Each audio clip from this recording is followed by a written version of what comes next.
Welcome back, everyone.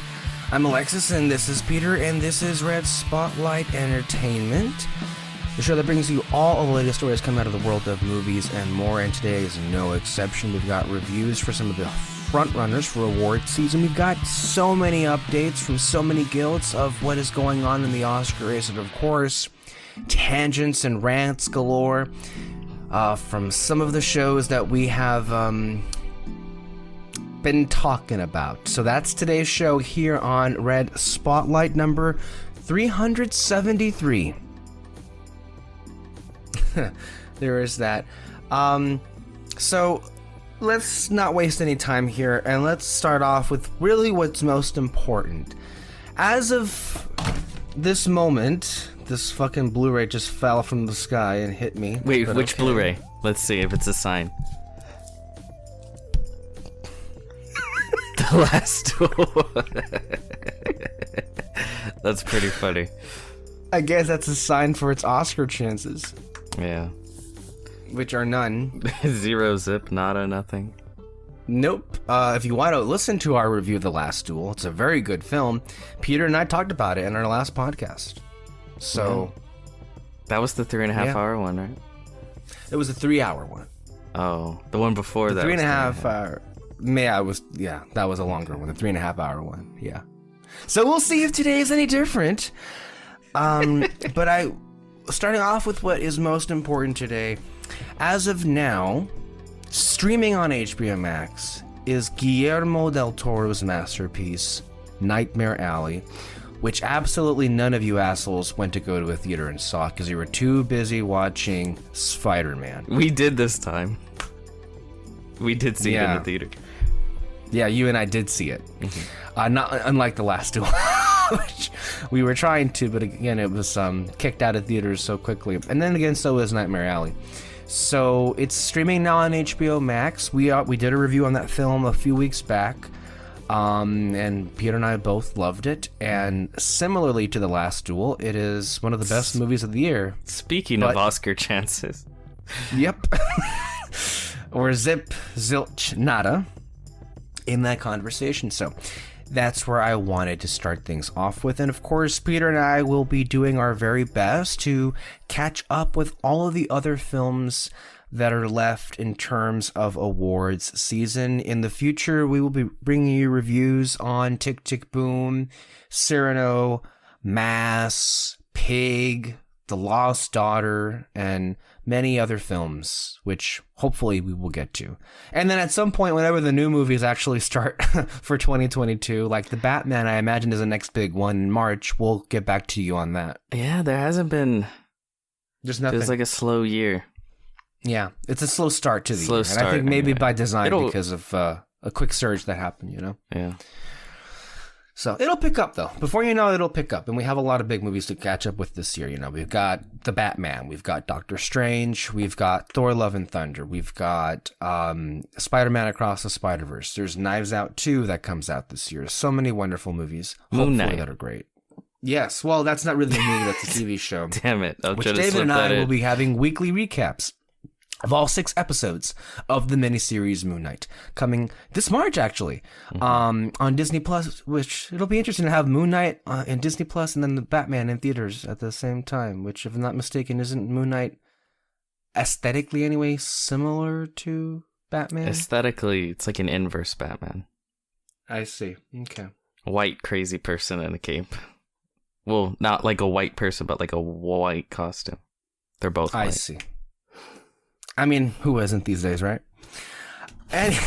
Anyway, let's start off with... There's only 2 things I want to discuss for what we saw this week. We're not going to make it a whole thing. You don't have to make it a whole thing. I want to make sure I want to discuss 2 very important things. Oh my God. And, you know, before we get into the anger and the rage, let's get started with what's positive and what's really making me happy. And that is Peacemaker. Oh, yeah. I saw it. It is... Oh my goodness. Not only in, I think, a field in and of itself of some of the best storytelling in a television medium I've seen maybe ever, but especially already, I think, the cream of the crop when it comes to playing in this genre of superheroes or non-superheroes, what this is. I don't know what it is, but everything that Gunn has done these last couple of years in my view, has been pretty great. But I've noticed it just continues to improve and improve upon itself, from the two Guardians films to the Suicide Squad, which I recently rewatched and loved again, and then Peacemaker. And he just, that man is so good. He keeps getting better and better, because the team dynamic that we have here with Peacemaker, with already 5 episodes I believe we have, it's just incredible. Of course, you have Gunn's wit. His comedy is just, it's a particular brand that I don't know what it is, but it never gets old. It really doesn't. And it's just so, I don't know, it's gripping, it's so engaging, and you actually feel for these losers and not so good people at all, but he finds humanity in all of them. And that's such a beautiful thing. And legitimately, we also have Parrot Analytics to thank for their foundings, which is the fact that this is now the biggest show in the world. And that's a very, very, very, very big thing for HBO Max, and it is the very thing that Peter has been screaming for years now is what they needed to up their subscriber count. I have a feeling that Peacemaker may in fact be far more valuable to HBO Max than any of the movies, all of the movies combined that WB dumped on that service in all of 2021. And I think you're already beginning to see the results of it. It blows anything the MCU, as far as Marvel Studios TV productions, has done out of the water. It's fucking phenomenal. And I cannot get that opening sequence out of my mind. That song is stuck in my head. Do and I really want to taste it? Not once have I bothered to skip the intro. It would be a crime to skip the intro. It is superb. Ditto. I when we first talked about the show, the first 3 episodes, I had said I'm really loving it, but it's that James Gunn heart hasn't emerged yet. There's some good stuff, but it's still mostly, the story isn't complete, obviously, so that stuff isn't gonna come till a little bit later. And then immediately we got episode 4. Yeah. Wow. And episode 4 might be my favorite episode so far. It is. It far and away. I love all of them, but far and away it is. And it was legitimately surprising too, because the character that I expected to care about the least, and I mean the least, because in the first couple of appearances from Freddie Stroma's vigilante character, the first couple of times we saw him, I was like, okay, I don't really care about you. That changed completely in episode 4. Yeah. Complete 180. And he kind of became part of the heart of the show. And there was, these people on this team, on the surface, hate each other with good reason. Mm-hmm. But even then, toward the end of episode 4, there was an actual meaningful exchange of emotion between Vigilante as he was being bailed out of prison by Hardcourt, who I also happen to love. And I'm not even sure if there were much dialogue even shared in that scene. It was just all, acting and facial expressions and just yes, you're right, man. It's just it's you can't get better than Gunn. You can't get better than Gunn. He, I think, continues to top himself. I really do. Yeah, and I think you can really tell because, obviously, you lose a lot going from movies to television budget-wise, right? Right. You have to become more... I don't know, what's the word? You got to be more creative on how you can do things and tell your story. Sure. Especially when it's a superhero story, when there's supposed to be explosions and fighting and boom, boom, boom. But the fact that he's just so seamlessly is able to just jump in and do what he's done with this show. Yeah. I'm loving it. And I think I saw a tweet, it was a while ago, but it was someone who's like, I could watch James Gunn deal with his daddy issues in 100 comic book movies, because really every comic book that he's made is about this. There's some daddy issues going on there.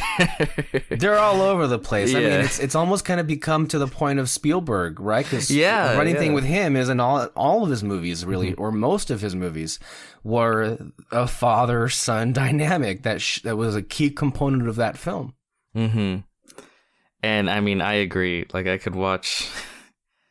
Really, you could give James Gunn anything, and I think he'd knock it out of the park. But episode 4 really sealed the deal. It's like, okay, yes, this is the only little component of James Gunn that I love so much that was missing, and he just boom slammed it on the table, and then that continues even more so and develops more so into episode 5. I'm really loving it. There is also a bit of a mystery, right? Yeah, genuine intrigue. That's not like that you can't see immediately from the very beginning. Because let's be real here. While a lot of the Disney Plus shows, I mean the MCU, not the Star Wars, because we'll get to that in a bit. Yeah. But as far as the MCU Disney Plus shows are concerned, they've been very enjoyable and at times very entertaining. But I mean, let's be honest here. I mean, genuine intrigue. Maybe there was some intrigue with WandaVision. Everything else, though, as far as the other shows are concerned, what you see is what you got, and it was pretty clear to see where this was going to go. Yeah, like especially the last one was like Hawkeye. It's like, this could have been a 2-hour movie, but you know, you get it. But here, like, I'm genuinely interested because clearly there's more than meets the eye with the butterflies. What are the butterflies? What's the purpose? What's going on? What's Waller's situation? Because she clearly hates these people. And she's all of them, maybe except for one, but yeah. But she sends in that one specifically, and that one is doing some behind the scenes shit, like how she planted the diary and Peacemakers. Yeah. And then also, I just know by the end of, maybe I'm wrong, but I feel like it's such a setup. By the end of the show, you're going to have Peacemaker's dad in the fucking white dragon thing with maybe a bunch of his like white supremacist cohorts, and there's going to be a lot of blood and guts. Action stuff going there, and with like throwing in the butterflies. It kind of reminds me a little bit of Guard of the Galaxy Volume 2. How like you had the stuff going on with Ego and all that, and then just the gold people jump in, and you're like, what the fuck? I feel like Aisha, yeah, I love Aisha. I feel like you're gonna kind of have that too, where you have like the shit with the butterflies, and then fucking White Dragon pops in with like the white supremacists, and I think it's gonna be a whole shit show. No one's seen episode 8 yet, which is apparently the finale, and Gunn claims there's so much surprises, which gets me excited because he's the only person I trust to mean that doesn't just mean cameos or shit like that. That means like character everybody stuff. Else just means cameos. Yeah, that's all really anybody else seems to care about, not just the fans, but that's all any other creator seems to think is what's necessary. Worth, I guess, hyping things up. Yeah, that's a whole thing. A couple of things to note. I think what has me also, yes, go ahead. Real quick, Kite Man. Hell yeah. Yes, go ahead. Peter, go ahead. I can hear you. Yeah, I can see you. Oh, you can? Okay, I couldn't hear or see you. Did you hear me? I said Kite Man. Hell yeah. Oh, Kite Man. I laughed when I saw that. It was like, and I wonder, because I know Kite Man as a character has had a recent resurgence in popularity. Oh my God, yes. Because of the Harley Quinn show. Also, by the way, an HBO Max original now, part of the HBO Max family. And I wonder if that was a nod to that iteration of the character. I don't know. Well, it got really big recently because in the comics, Tom King made it really big, and the Tom King comics are, I can tell, are what they're also really pulling from for the Batman. Because in the Batman, the Matt Reeves movie? Yeah, because in that one was really like Batman Catwoman centric. Like that's when Batman proposed to Catwoman, and it was a whole thing. Plus, they are a little bit darker and stuff like that. But Kite Man, that's when he really got big again. And then like a year or so later, he was in the Harley Quinn show, and then he really got big. So he's just one of those characters that's just coming on the up and up. And I always, in my mind, I was like, if they ever make a Suicide Squad 3, he would be perfect. Which, by the way, there's been some side news all around, with this headline. Again, Parrot Analytics provided the results from their analysis that this show, Peacemaker, was the biggest show right now in the world, the most in demand, as they say. Similarly to how they found that with Arcane and WandaVision and Agents of S.H.I.E.L.D., which nobody else will acknowledge. But I digress. There's been news, right? So James Gunn said that there is other things going in motion right now about potential spinoffs from his movie, The Suicide Squad, which would most likely go on HBO Max. And I would assume after the success of Peacemaker, that would definitely be, something that would be in motion. And I think it's all but guaranteed, as he said it himself, that future seasons of this show are coming. Mm-hmm. Well, he's been very adamant from the beginning. I want to do another season of Peacemaker. Like, even when he said, like, I'm fucking tired because I did Suicide Squad. Yeah. To Peacemaker, to Guardians of the Galaxy Volume 3. Which is, he's filming right now. It's crazy. All of this stuff back to back to back. Yeah. So he's like, I need a break. But even after that break, he's like, but I still want to come back into Peacemaker Season 2. And don't forget, before we get Guardians 3, I believe next year, we do have the Guardians Christmas special this year. That he's going to write and direct. And he's like, oh, yeah, it's going to lead into the third film, which... And I think we're also going to see the Guardians and Thor in a very limited role, I would say. He probably doesn't have anything to do with that. But I would say... Kyle, I think, said to me once that James Gunn was involved as an executive producer on the Infinity War and Endgame films, in so much as he personally wrote the dialogue for his characters. Sure, but I think that's about it. I think once they cut ties with him, temporarily, sure, there was moves to be like obviously they're like, we're using the Guardians without him. And I think that's probably when they're, especially with Taika Waititi doing the script, I don't know. I kind of feel like that would be weird to be like, Taika Waititi can't write for them. Like, it would, obviously it'll probably feel slightly different, but he can do it. I don't know. I feel like it would kind of be like a diss or disrespectful. Like, Taika isn't capable of writing for them. I feel like he would just be like, no, do whatever. But maybe I'm wrong. We'll find out later. Yeah, we definitely will. And we won't have to wait too long because it's all going to happen this year for the most part. So that is exciting to me. The show has been able to maintain its momentum, right? Whereas Gunn is, and you can tell, writing every single episode, but the last 2 episodes he has not directed. So that shows you how well tight together these creators are for Peacemaker, and I'm just really happy. And John Cena, man, he is really just showing everybody else up. Like, wow, what a role. And God, he just makes you feel things you didn't think John Cena would ever make you feel. I knew it was at him. I believed. Because you know him. He's well, when you know someone for so long, so many years, so personal, you see inside them. You know what they're capable of. And I'm just glad he had a chance to show the world. No, he's great.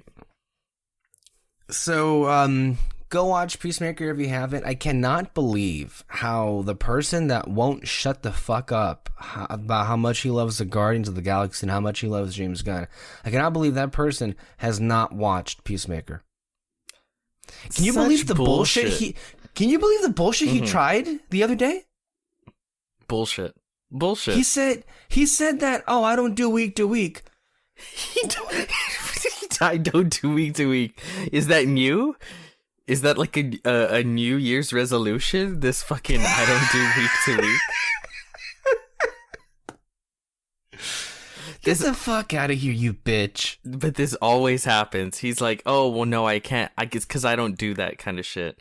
And then it's like with the movies where he's like, oh, no, like I can't be going to the movies or whatever. And then a fucking Disney movie hits, vroom, he's there. But then remember the one Disney movie he wanted to miss out on only because he wanted to dispel the notion that he only goes to the cinema for the Disney films was Eternals. But then that didn't work out because we all dragged his ass. Literally, we dragged him to the movie. You did, but we all of us had to like yell at him, and then pressure works. Him. Yes, bullying works. Like, this idea about week to week. He watched all of the Marvel shows from 2021 on a week to week to week. He watched The Mandalorian week to week to week, but he won't watch a James Gunn show week to week. Such bullshit. And the thing is, the episodes do work week to week. Like they do. Yes. Some of the Marvel shows and like some other shows, when they drop week to week, it's like, okay, this isn't satisfying, right? Like it's. I'm not saying it's bad, but like I just need to see it all together because it's not really coming together for me. Whereas with this, I watch an episode and I'm like, oh, like I'm good. Like I can wait a week. Like I really want to see what's next, but I can wait a week because I got what I got was a lot. That's the beauty of television. That's when television's working right. That's why I had no problem calling this a television show. Mm-hmm. There you go. Uh-huh. Anyway, that was some bullshit that I cannot believe he actually threw that at my face. Like, really? Really? Okay. Well, he's watching Gilmore Girls right now, and I guess we can't intrude on that. No, we can't do that. Anyway, unfortunately, this isn't the only show that's going on right now. And look, we talked about, I feel like last time we discussed Boba Fett, the book of Boba Fett. And really, we weren't, I would say, like, overtly animated one way or the other. It was pretty much par for the course with how you and I feel with the Favreau / Filoni verse of Star Wars flavor that is on Disney Plus. It really wasn't at all a surprise. I mean, I guess to Boba Fett's credit, it definitely did prove to be trying in terms of like how much of an attention span you got here. And really no one's talking about how, at least from, and I don't want, really, there's not much to say on Boba Fett, and I don't want to waste so much of the time that we have here just talking about the show, but we all know that basically what I had hoped would have happened, which would have been the competent storytelling approach, and you had told me immediately, dude, you're stupid. They don't care to do that, and those first couple of episodes were a complete waste of time.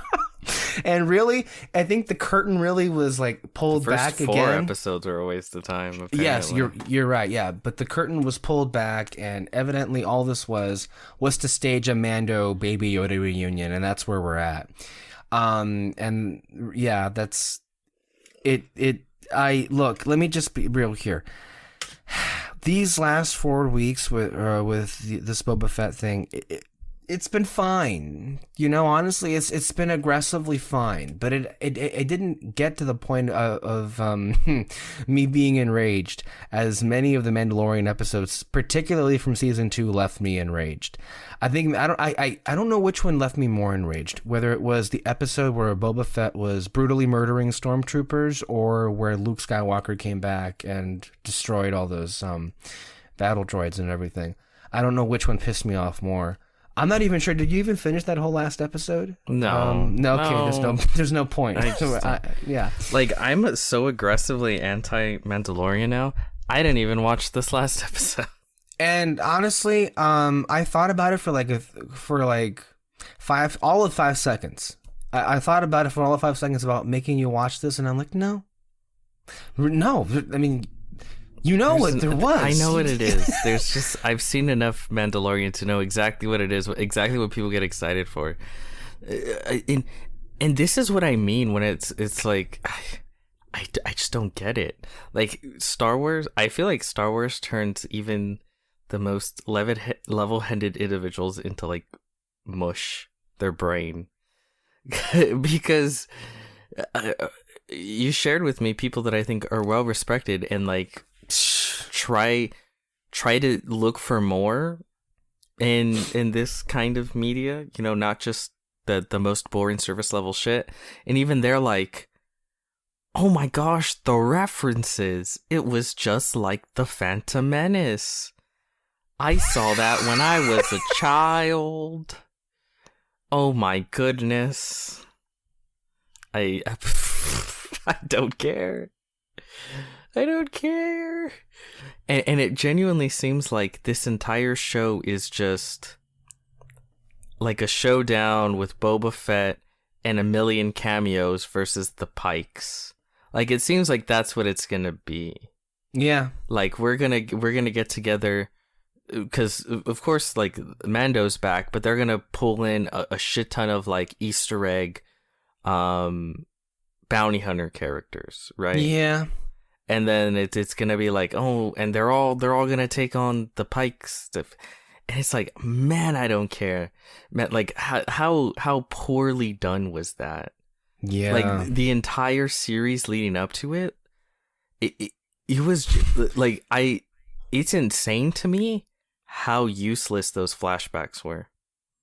It's insane to me how useless all of this is. Yeah, it's just nothing. You know what it feels like? If The Mandalorian is a video game, which it definitely feels like it, because every episode is just a fetch quest. Mm-hmm. This is like DLC.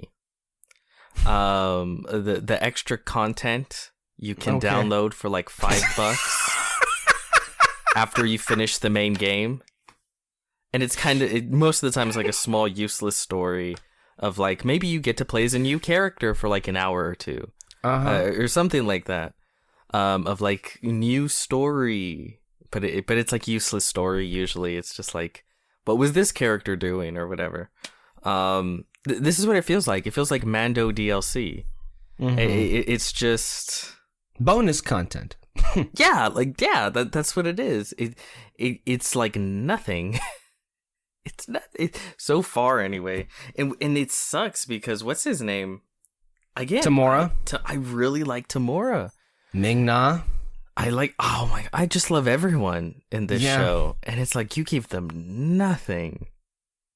Yeah. Like, you couldn't, like you said, you couldn't even give him an arc. Like, yeah, maybe if you show him be a dick and then get better. I don't know. I don't know like how much I can keep saying this. It was there. Like, look, it's right. You want to create the heart of gold, like respectable bounty hunter that everybody conjured up in their minds. It was there. You could have done it. It was within grasp. You didn't chose not to. Oh, you did nothing at all. So look, that's Boba Fett. But like how everyone else is saying, there is something to be said about this individual episode, right? Called The Return of the Mandalorian. Is that literally what it's called? No, that's the name of the episode. Which funny. Wasn't really an episode of Boba Fett. It was an episode of The Mandalorian. Tamora Morrison was not in this episode. Ming-Na was in this episode in the last 5 seconds. This was literally... Honestly, like, there were a lot of tweets out there that were kind of like how I was feeling like 20 minutes into this, thinking like, did Disney mess up and like accidentally upload the season 3 premiere of The Mandalorian? Because that's what this very much felt like. Because this was entirely an episode onto him. Maybe it was. Maybe no, like I'm saying, maybe at one point it was supposed to be like the first episode. Oh, I see what you're saying. And then, like, because, you know, like, I think they shot the Boba Fett show first, but I'm sure they already had their idea of what they were going to do with Mando. And they're like, oh, well, we have the script of we're going to bring him in. This could be one of the episodes we'll throw in there. This was supposed to be the first episode. Like, I can see that. Because from everything I've seen of it, it's not even like it's literally just Mando. Like, it is, yeah. And all of his characters come back. You know, the Mando girl that melts armor, Amy Sedaris, and her comedy routine, and her droids are back, and he flies ships, and he looks stoically through an expressionless helmet, and there are pretty visuals. And there was also something pretty stunning too, like the budget for this episode was through the roof compared to all of the other ones combined. So maybe there is a case to be made.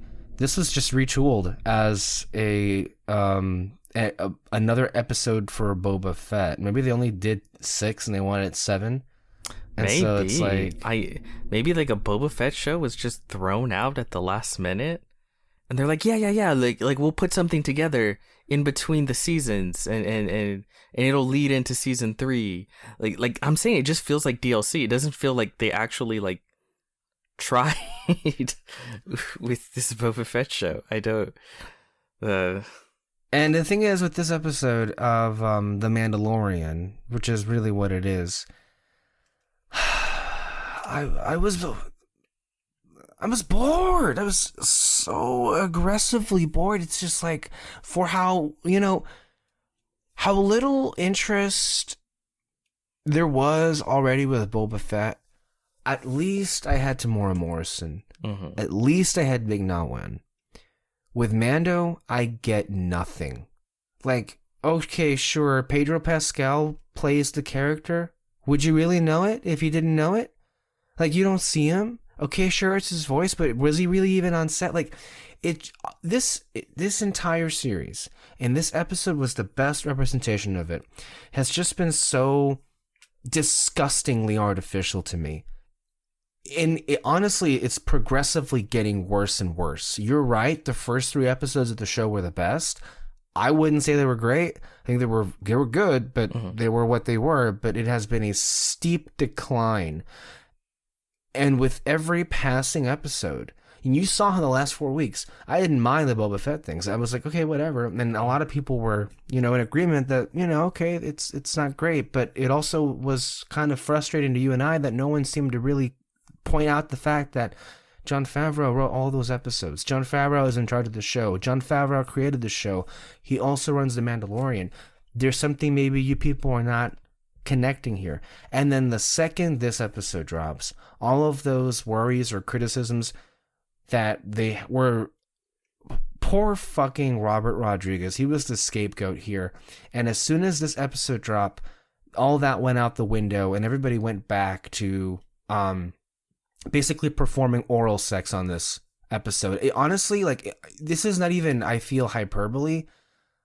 The reaction to this episode has got to be, if not the best example, I mean, if not the worst, but definitely some of the worst, over the top, overrated, just completely ridiculous, and honestly kind of fake in some regards, but for the most thing is just pathetic display I've seen as far as a reaction to an episode ever in my life.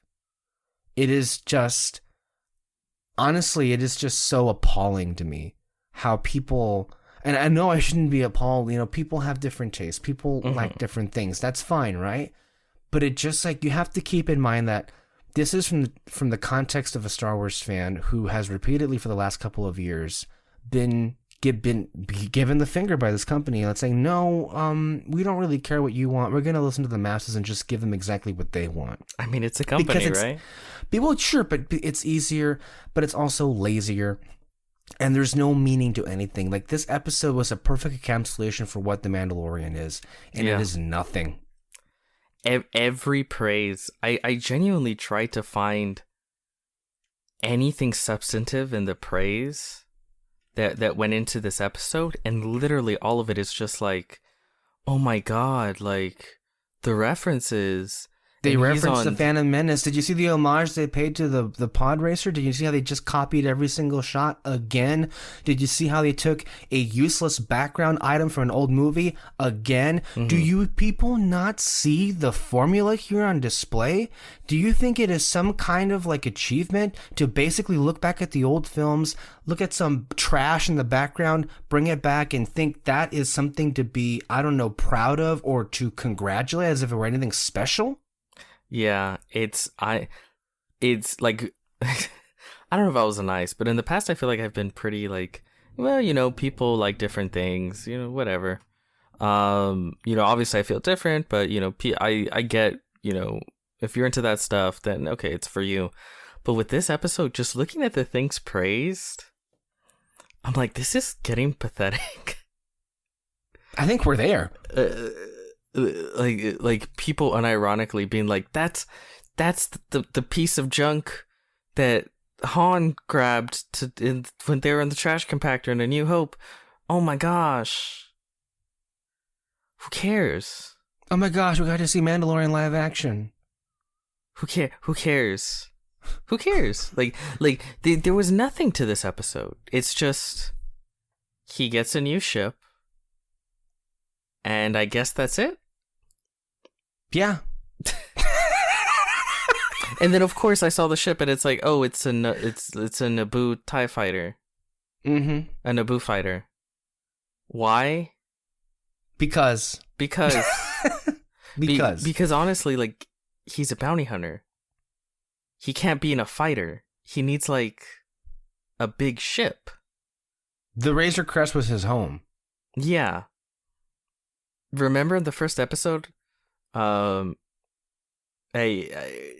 It was pretty cool. Like he captured people, and he had like a whole fucking row of like captured people. Mm-hmm. It was a whole thing. Like that was his home. And now he's in a Naboo fighter. Why? It's because it's a Naboo fighter. That's why. Shit's I don't think I've ever looked forward to anything less than The Mandalorian Season 3.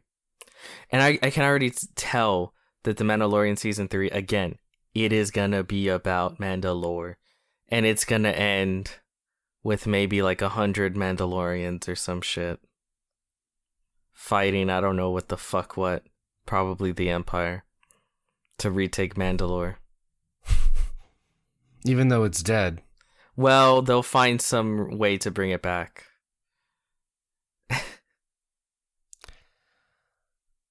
Yeah, I basically reignited all of the really just bad blood that came of the ending of the season 2 of The Mandalorian, right?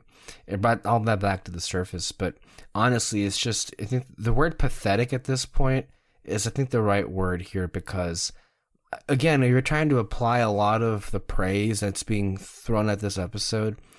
Again, like, there's no substance to any of it, but people seem to have the impression that there is substance.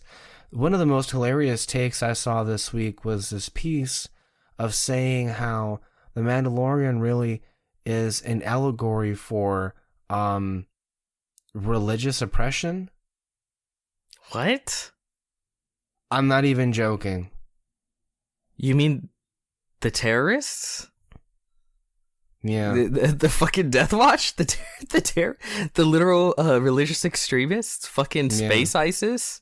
Yeah. Those are the people that are so terribly oppressed. And you know what's crazy? You could actually tell an interesting, complex political story, kind of like, you know, what Star Wars is, with the idea of like, yeah, like draw real world allusions to Death Watch as something like ISIS, and the idea that the reason why these sort of terrorist organizations pop up the way they do, specifically on Mandalore, is the way that the big bad empire and government, others, galactic governments before and after them, take advantage of them and are constantly bombing and destroying them, and all this shit. Like, you could have a really interesting, nuanced, for a kids show. The Clone Wars had a more nuanced Mandalorian story. The Clone Wars would go, I mean, the Mandalore stuff, on its surface, I kind of hate Mandalorians, and because to me Mandalorians represent everything that went fucking wrong with Star Wars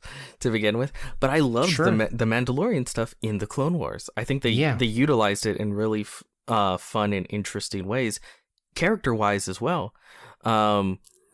They could have drawn from that in the same way, I don't know, George Lucas did.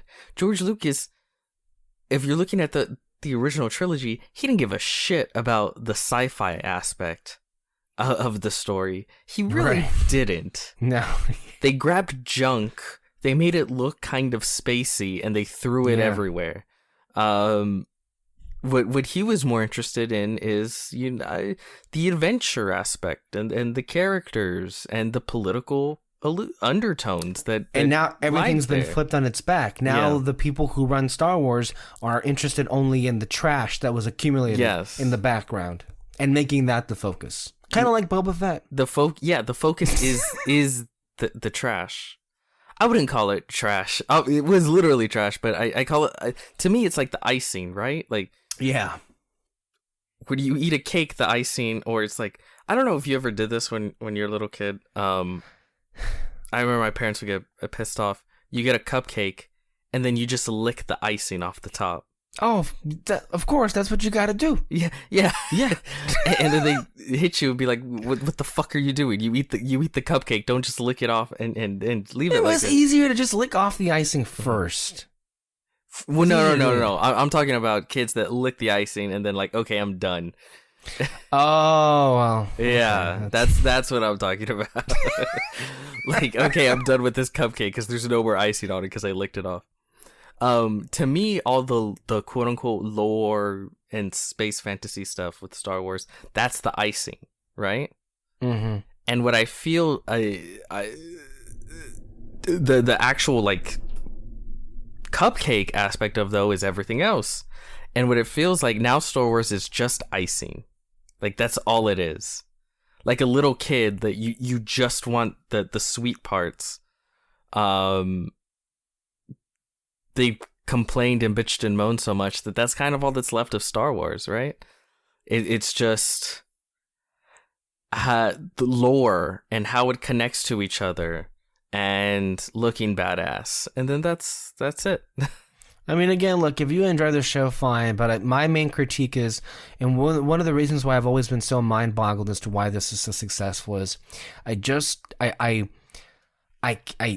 don't get the fascination with Din Djarin as a character, because I don't consider him to be a character. I don't, there's nothing discernible or mildly interesting, or there's no characterization there at all. I don't get how people can be so emotionally wrapped up in a nothing character.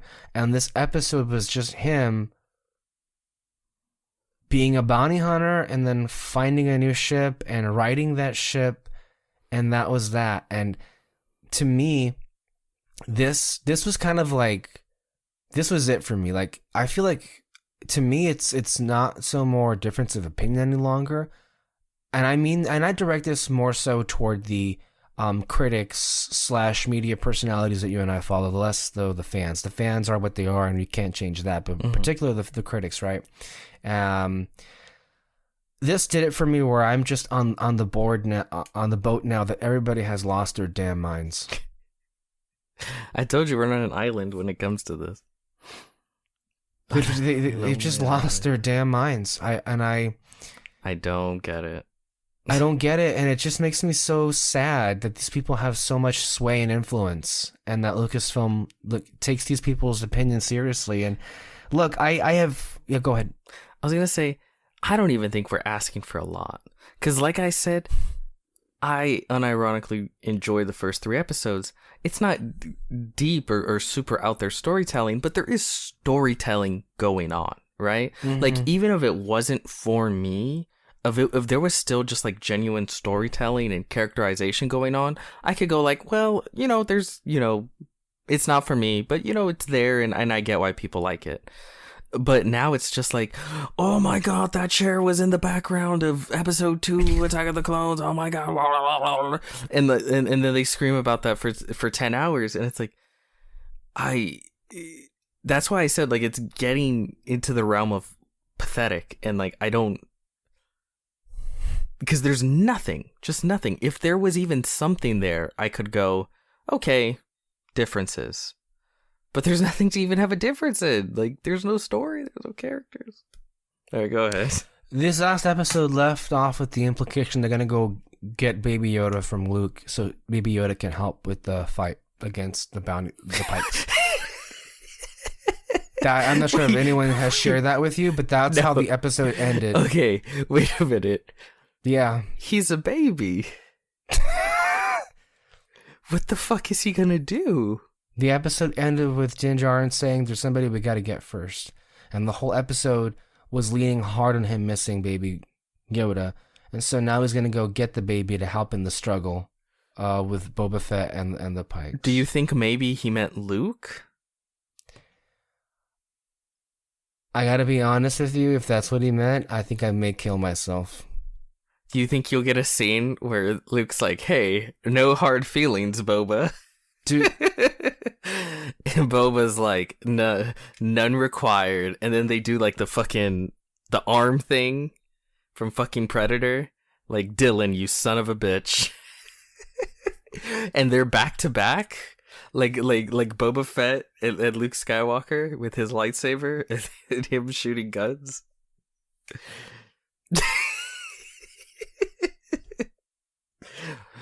Oh my god, if any of this happens, I would be so happy. That's so funny to me.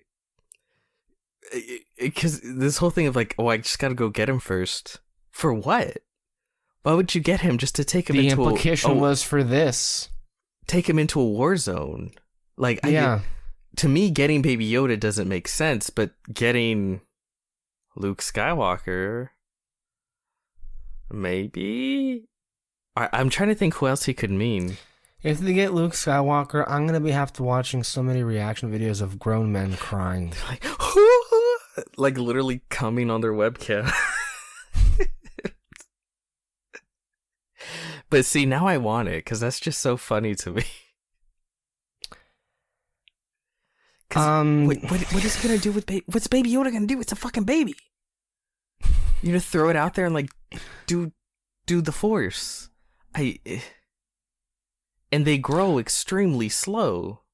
There also was, and now that I'm recalling, I was so busy being angry at this. And by the way, you can tell that this triggered me because I was bitching about this every single day. Oh my god. I almost muted this damn in our group chat. But I mean, I wasn't the only one annoyed. You were annoyed too with all the things that you were seeing. It was just bad, but I legitimately was so beyond triggered that I was just dropping shit that I was finding every day because I was just like losing my fucking mind. Side note on this whole Baby Yoda discussion. The first part of the episode, Mando reconnects with his with the last of the people from the end of season 1 that were from his original tribe, I guess you could say, the Forger, and he basically has her make Mandalorian armor for baby Grogu. Oh. Yeah. Oh. And I only wonder what that could be intended for. But he's a baby. Like, I don't think he seems to care, Peter. Do people forget this part? Like, sure, he like sort of displayed the abilities of the Force, for sure. But he's like a baby. He's like a newborn baby. For 50 years, he grew to be like a week old. Like, I don't... maybe 6 months. I don't know. Why would you get him just to take him? Because guess what? Every action scene that's ever happened with the Mandalorian in the show has literally been finding some excuse to put the baby somewhere else so then the Mando can have an action scene. Like, the Baby Yoda doesn't take part in the action scenes because he's a baby. Okay. I guess I don't get why. All right. Get ready for the memes. Get ready for the gifts. Get ready for the merch. You know what it is? Get ready for all the shit I'm going to send on your asses, because I will not suffer through this alone. Oh my god, can you imagine the merch that's coming your way? It's going to be insane. Last thing on this, I like Bryce Dallas Howard. I think she's a really good actor, and I feel like through the episodes that she has directed when it comes to Star Wars, the most I will say is she is a very competent director, and she really knows how to hold a camera. That doesn't mean she warrants the status of an auteur or a director that is or should be in the conversation of helming a Star Wars movie. The episodes that she directed apparently are regarded as some of the best in the entire series. I think they're some of the worst, if not the worst. That again, I don't like a single one of these episodes, but if I'm going to be looking at the ones that she directed, I think all of them were pretty fucking boring to me. This one was boring. The last one she directed was with when Bo-Katan came back. In that water world. That was nothing, the Heiress. And her original one was basically Seventh Samurai. Oh, I hated that one. That was terrible. I don't know what... Like, when people go like, oh my god, that was the best hour of Star Wars ever. What do you like about Star Wars? Like, what do you watch it for? And I think I had message you going like, I don't think people like Star Wars. I think they like certain music and certain character designs and aesthetics, but like Star Wars, I don't know if they actually like it. I don't know. It's so weird to me. And like, yeah, with Bryce Dallas Howard, I'm sure she's a good director. She's certainly displayed proficiency, competency, however you want to put it. It's just nothing in the episodes you described, the ones that I've seen, because obviously I haven't seen the new one, but the other two I have seen, and it's like, oh yeah, they're all right. Like, they're okay. I don't know. Like I said, we're alone in an island. Yeah, well, I think that's one thing to be alone in an island, but I think the island itself is getting ready to capsize. Where you are, you're shaking it. I hate this so much. I hate them so much. I am just I can't even scream at this point. I'm just dead on the inside. Any little thing, any and every little thing that this show does has to be praised endlessly. Yeah, I mean, at this point, I think I'd be repeating myself, but yeah. It's some of the worst shit I've seen ever. In Star Wars, I mean. So, moving on from that nauseatingness, let's go ahead and move on to what's been going on here with the awards season. And this particular conversation, you and I have been having now for a few weeks about, what's in the conversation, what's not in the conversation. So what I'm going to do is list out, these guild nominations, and we're going to go through them one by one to get a lay of the land, really, for ultimately what will be the nominees. And right now, who the front runners are. So first we have the DGA, which is the Directors Guild of America, and the nominees for Best Director, again, from the Directors Guild, were Jane Campion for The Power of the Dog, Steven Spielberg for West Side Story, Denis Villeneuve for Dune, Kenneth Branagh for Belfast, and Paul Thomas Anderson for Licorice Pizza. All of those nominees, I would say, are very much expected, and I think I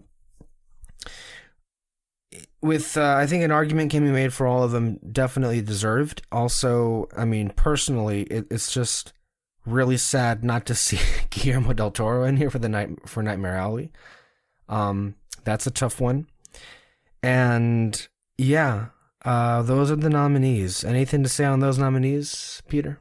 No, because I reject all awards in film. I recently just went back and listened to the episode that you titled. It's called The Fault in Our Stars from 2019. When we first, and I recommend anyone who wants to have a more like in-depth overview of how we feel of the Academy, that's the best, I think, episode to go listen to, because it kind of breaks down what they are and what they do. And it's just, remember, this is the Academy that chose to nominate Todd Phillips for Best Director for doing The Joker over Taika Waititi doing Jojo Rabbit. Right? So a couple of things here. So Spielberg, this is actually kind of momentous for him. This is his 6th consecutive decade being nominated for Best Director from the Directors Guild. The 70s, the 80s, the 90s, the 2000s, the 2010s, and now the 2020s. That's pretty big stuff there. As far as like West Side Story is concerned, what do you think? How do you think that movie is performing as far as these guilds are concerned? Because you see it come up in most of the lists, right? Mm-hmm. But I don't think anyone seriously thinks it's going to win anything beside maybe one or two things. I would say what do you think? Doing pretty poorly. Why do you think that is? Honestly, I don't know. At this point, it's. I hate to think it was the bad box office and the fact that it was perceived as a disaster at the honestly, box office. At this point, I in the past, I don't think box office has mattered that much to a lot of these nominees, but I think it's getting to the point where these awards people give such a little shit about watching the movies or caring what they're voting for. Or how good they are. It literally is just like... what's in and what's not. Yeah. That's how it feels anyway. But then they still have to try to be like above it all. So they won't do West Side Story because, I don't know, did it make money? But then they'll do other films that didn't make money. Yeah. This is what I mean. Like I don't know. It's hard to track, right? Well, at the moment, at least from what I have here, you're right. It is doing poorly from some guilds. So West Side Story got snubbed by the American Cinema Editors. It got snubbed by the Cinematography Group, and it got snubbed by the Screen Actors Guild. That's pretty massive. But it did get in for Directors Guild, and it also got in for the Producers Guild. But if we're looking at where we are right now, and actually, since I mentioned the fact that I went back and listened to the episode, you and I got some predictions right before we knew much of anything on that Oscar race. I predicted early on that Green Book would win Best Picture, and you were like disgusted, although it didn't dismiss it. But then you said, and I was the one that was questioning it, you predicted that Rami Malek would win Best Actor for Bohemian Rhapsody. Yeah. And how about, and those are two dog shit options. Or winners, I should say. Yeah. That was the whole thing. So I think if we're looking at where we are right now, it's seemingly The Power of the Dog is the one that has all of the hype and all of this clout going to it, but I wouldn't underestimate Belfast. There's something about one-word titles these days with the Academy that they just like, Nomadland, Moonlight, Spotlight, Parasite. Like, for whatever reason, that seems to be a pattern, if you've noticed. Mm-hmm. So I wouldn't count that out. Also, it's just the heartwarming black and white movie that they like, and it has white people and not brown people like Roma did, because it basically is a copy of Roma, but now that we have white people, it's okay to give it the Best Picture thing. And this Belfast is the only movie to receive nominations from the DGA, the PGA, the ACA, and the Screen Actors Guild. The only one it missed was the writers, but it was ineligible. And why was it ineligible? For bullshit reasons that I can't really get into at the moment. But if we're looking at which one has rounded up the most support, it is Belfast, and I would not underestimate that movie winning Best Picture at this point. Which is... Another Yeah. That being said, this year is interesting because they're actually going to nominate 10 movies, right? So, for sure, the previous years, there were up to 10 movies. For sure, there are going to be 10 confirmed slots in there. And so, the Producers Guild of America released their 10 movies. And we could very well see the exact same 10 repeat for Best Pictures. The movies were Being the Ricardos, Tick, Tick, Boom, Belfast, Coda, Don't Look Up, Dune, King Richard, Licorice Pizza, The Power of the Dog, and West Side Story. Let's just stop right here and look at these nominees. If we're going to look at these, and I would think they're very indicative of what the Best Picture list is going to look like. How do we feel about these? Because for me, it's like I see names on this list that I think are very deserving and are without question among the best of the year, and then I see other names that are just the representation of all the things that we've come to expect from this group, and they will seemingly continue to award for the end of time, even though they absolutely break no new ground whatsoever. I mean, as long as West Side Story gets snubbed. That'll make your day? Yeah. That'll make your day. There was someone the other day that was saying, what if Denny gets snubbed for Best Director? And I'm like, oh, fuck, that can't happen. That literally can't happen. If anyone's getting snubbed, it's Steven. Because let's face it, he's won already, like I think twice or whatever. Yeah. He doesn't need it. Also, he's my favorite, and of course that automatically puts a target on him because that's what you get. That's what he gets for making things that I like. Let's be real here. Yeah. That's what he gets. He should know better than doing any of that. But honestly, what do you make of these movies? I think we talked about this before already. It's kind of whatever. My main concern is I just want to see Dune get a nom. That would get it. That would make me happy. And you'll get it. I have to ask though. Mm-hmm. Of these 10, which one would you support? Dune. Okay. That was easy. I mean, I can't think of another one that's there that's like, oh my god, I love it. Like, name them again. Like, I'm trying to think. Why bother? We know it's Dune. It is Dune. I would vote. To me, that's the one I would want to see win Best Picture. Yes, there is a hurdle with it being considered in the blockbuster genre, but like this was a moment. This was a special event for movies. Like this is the only movie that I can recall where the screen that I was seeing it in the theater wasn't sufficient for how big this movie was. Like this was something truly remarkable that should be recognized, and I don't even think it's a question that that's the one that I would overwhelmingly support for Best Picture.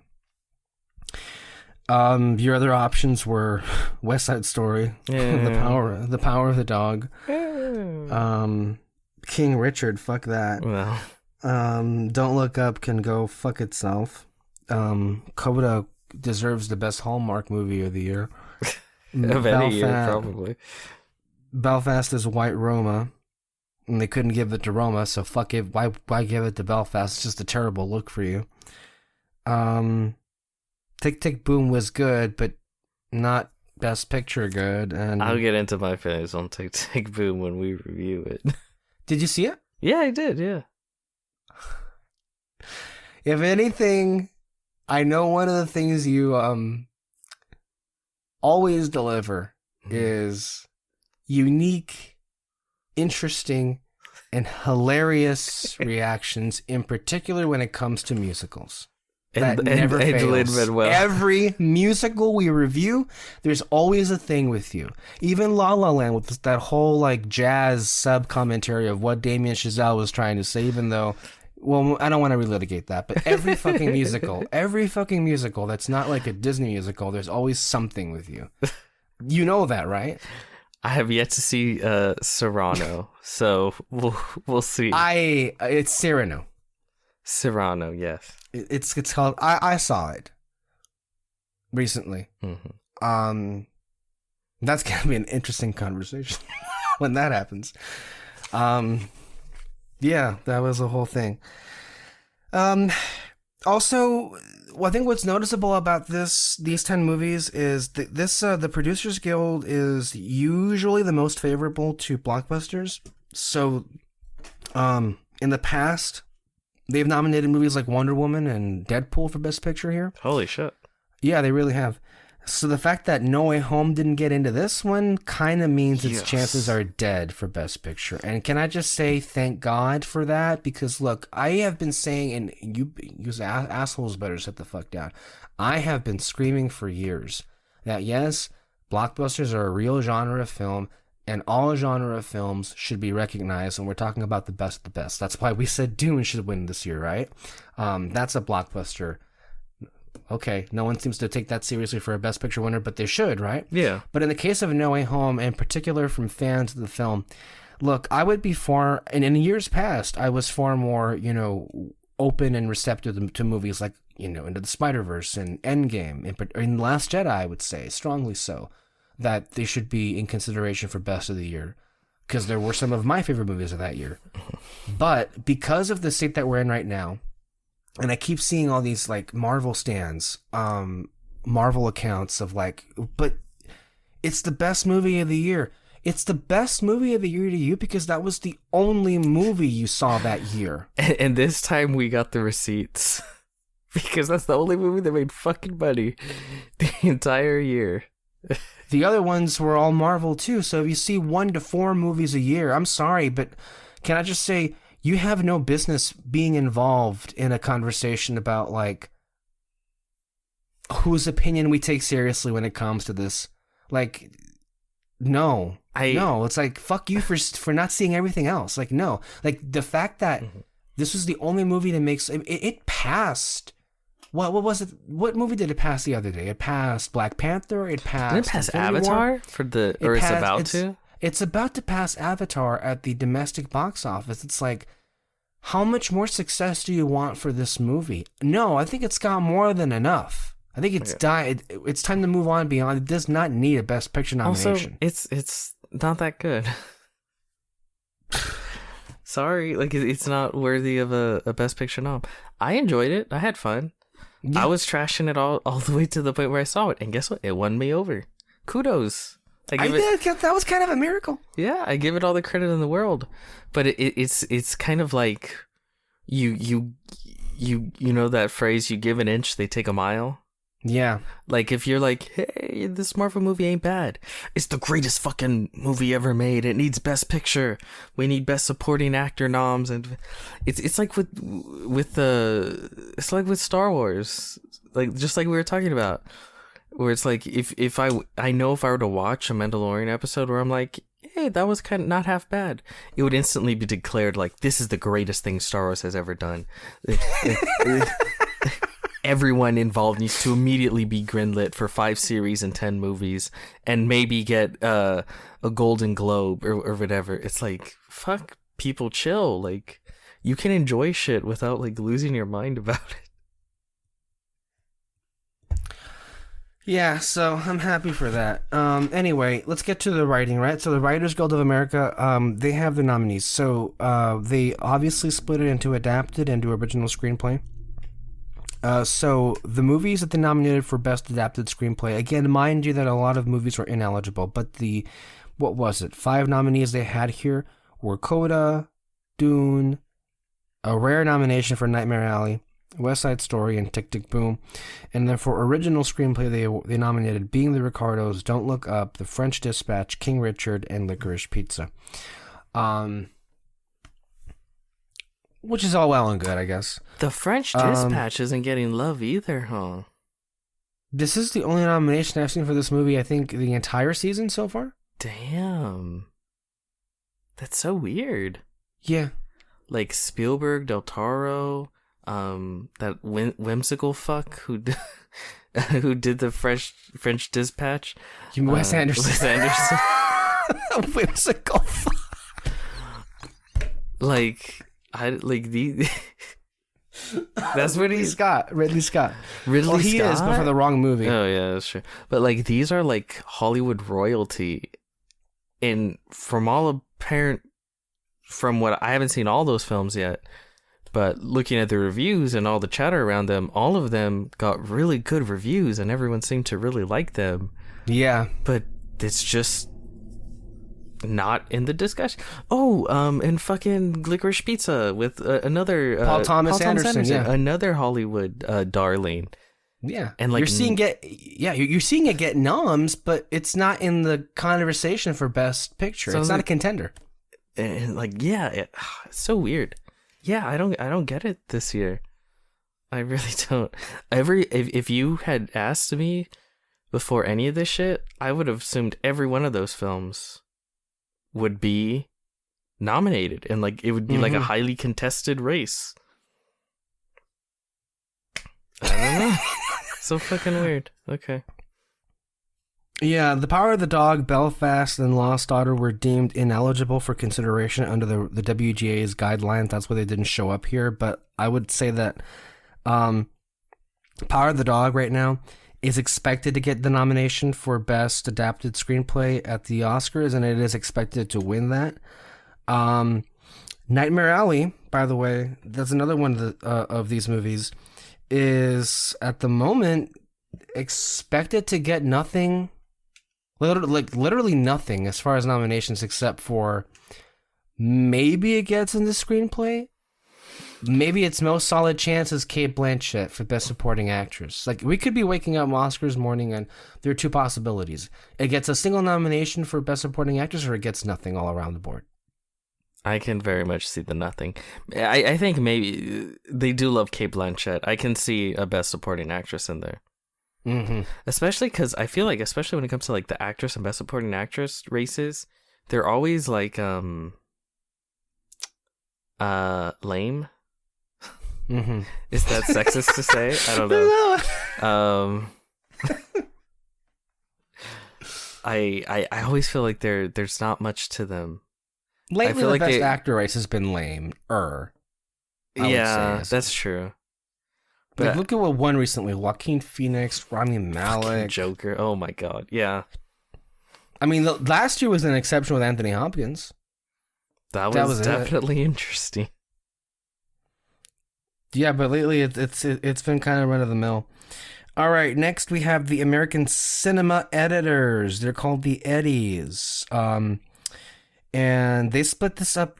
It's weird how these guilds have different like rules. So they split up their nominees between comedy and drama. So for drama, the nominees were Belfast, Dune, King Richard, No Time to Die, and The Power of the Dog. For comedy, again, some of these I wouldn't qualify as comedies, but okay. The nominees, the first one, of course, Cruella. What the fuck? This is for editing. Cruella. I certainly watched it like a comedy. But editing, okay.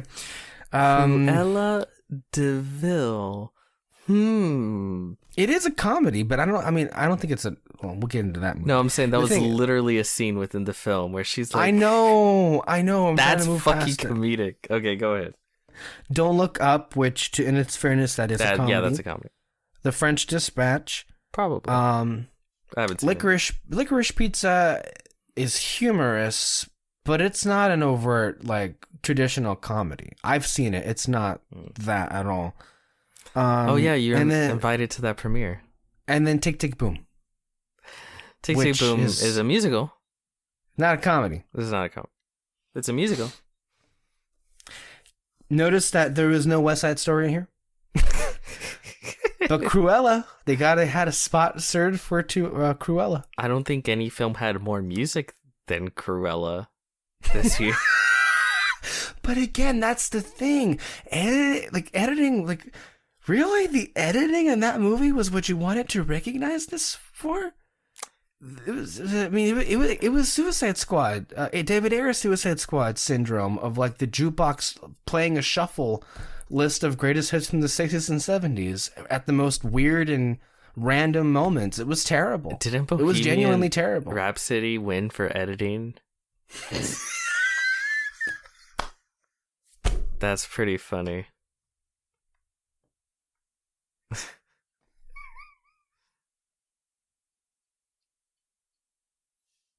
I think he died, guys. I want to. He did. It won the Academy Award for editing. Holy shit, that was a shit year. Okay. Next up is the Costume Designers Guild, the CDG, and they actually this is interesting because they actually split it up into different genres. So for science fiction and fantasy film, this is another thing, right? So for costumes, Dune, The Green Knight, The Matrix Resurrections, Shang-Chi and the Legend of the Ten Rings, Spider-Man No Way Home, and The Suicide Squad. No Eternals for costumes, but it's par for the course. Contemporary film, the costume nominees were, weirdly, of all things, Coming to America, which I don't even think anybody saw. Don't Look Up, In the Heights, No Time to Die, and a movie that I've never heard of, but it's called Zola. I have. Oh, you have? Mm-hmm. What's it about? It's about a tweet thread. Oh, okay. There's a lot to it, but... Okay. So, and then they also had the category of Best Costumes in a Period Film, Cruella, Cyrano, House of Gucci, Nightmare Alley, and West Side Story. So, I would actually prefer it if the Academy Award for Best Costume Design was actually split up into 3 of these, because at least we wouldn't have the fucking period piece that always wins this. You know, the one time that the period piece didn't win Best Costume Design, you know what it was for? It was for Black Panther.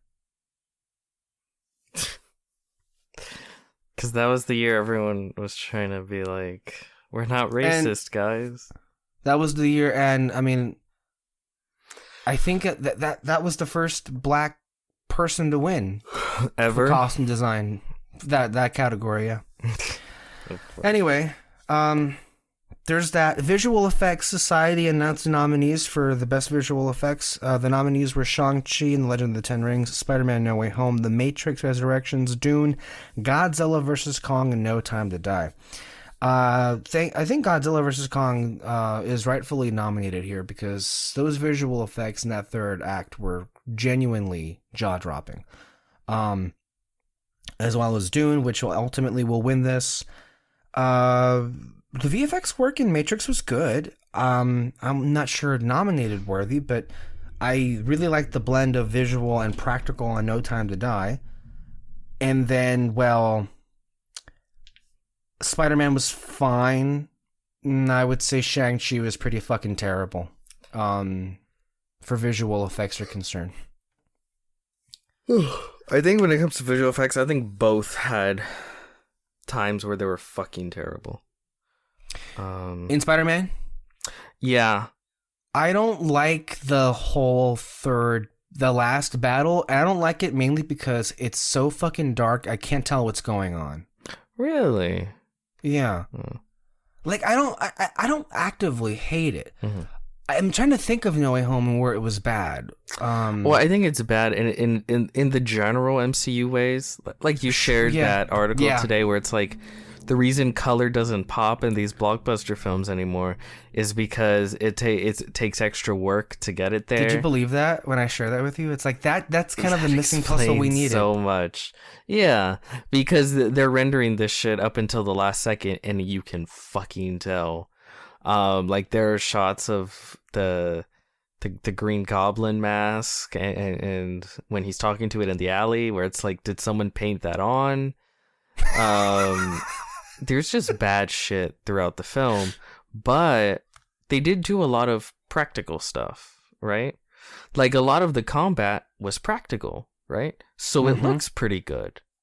And yeah, CG, a lot of the CG stuff not great, but a lot of it's at night, so it doesn't necessarily look gray. It's just at night, so it kind of looks a little bit better. It's not terrible, but it definitely has issues. But it has issues in the ways that a lot of MCU films have it. Whereas Shang-Chi was trying to be a lot bigger, and there was some good stuff. Like there is a couple of really shitty shots with the bus, but a lot of the stuff with the bus was cool. Mostly the choreography and the stunt work. Oh yeah, all the stunt work. Yeah, again, all the practical stuff.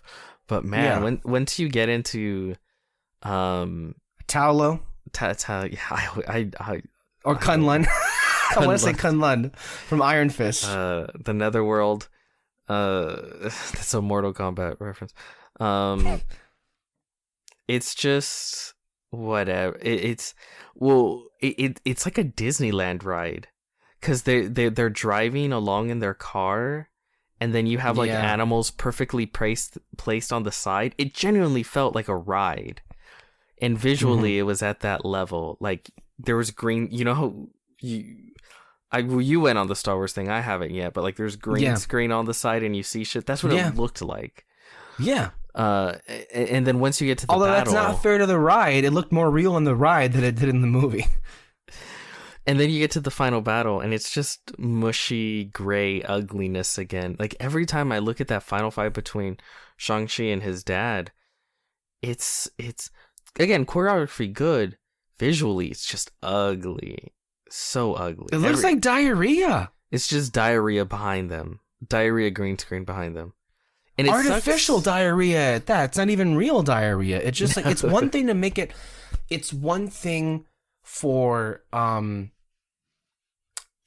it to look just like so muted, because the whole I don't get the choice of making it. Well, I guess I do now because why it was great, but also it all looked horribly fake.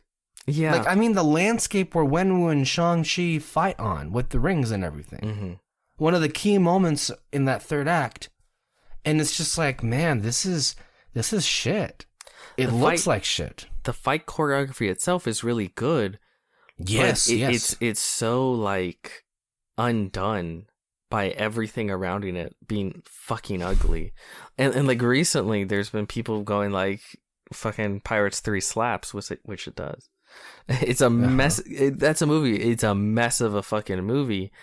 But in that final battle, visually gorgeous, right? Like it, so fucking good with the rain at one point, and the maelstrom and all the as they're sword fighting.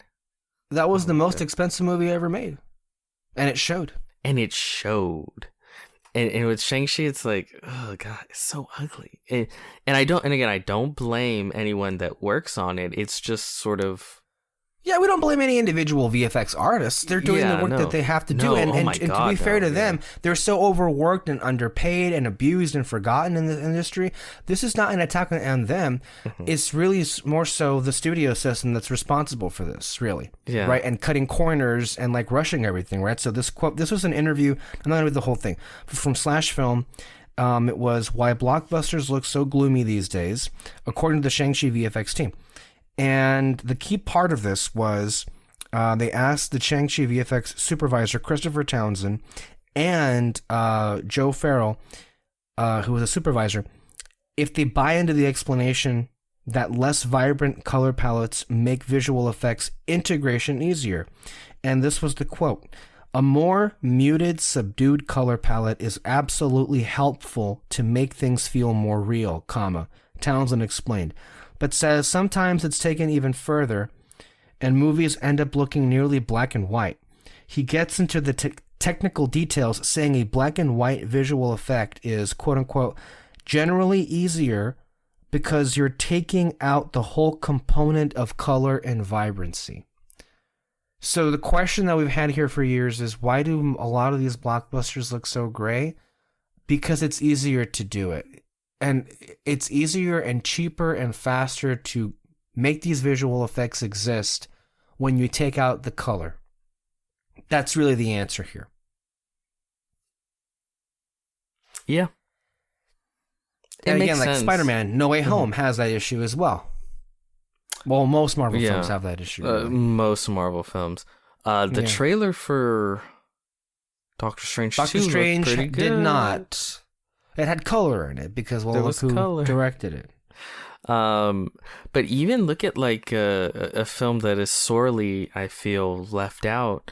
The Suicide Squad, visually, really good.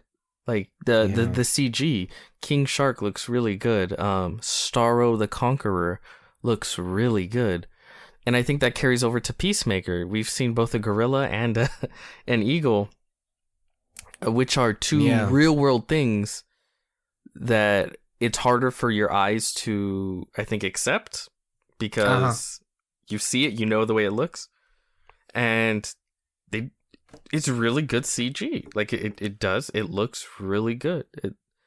So yeah, I really just think it's because a lot of these films are, and our favorite person in the whole world, Grace Randolph, she's mentioned this and she's correct that these films are practically animated films, but they're still shooting them on schedules as if they're not going to be mostly overdone with CGI.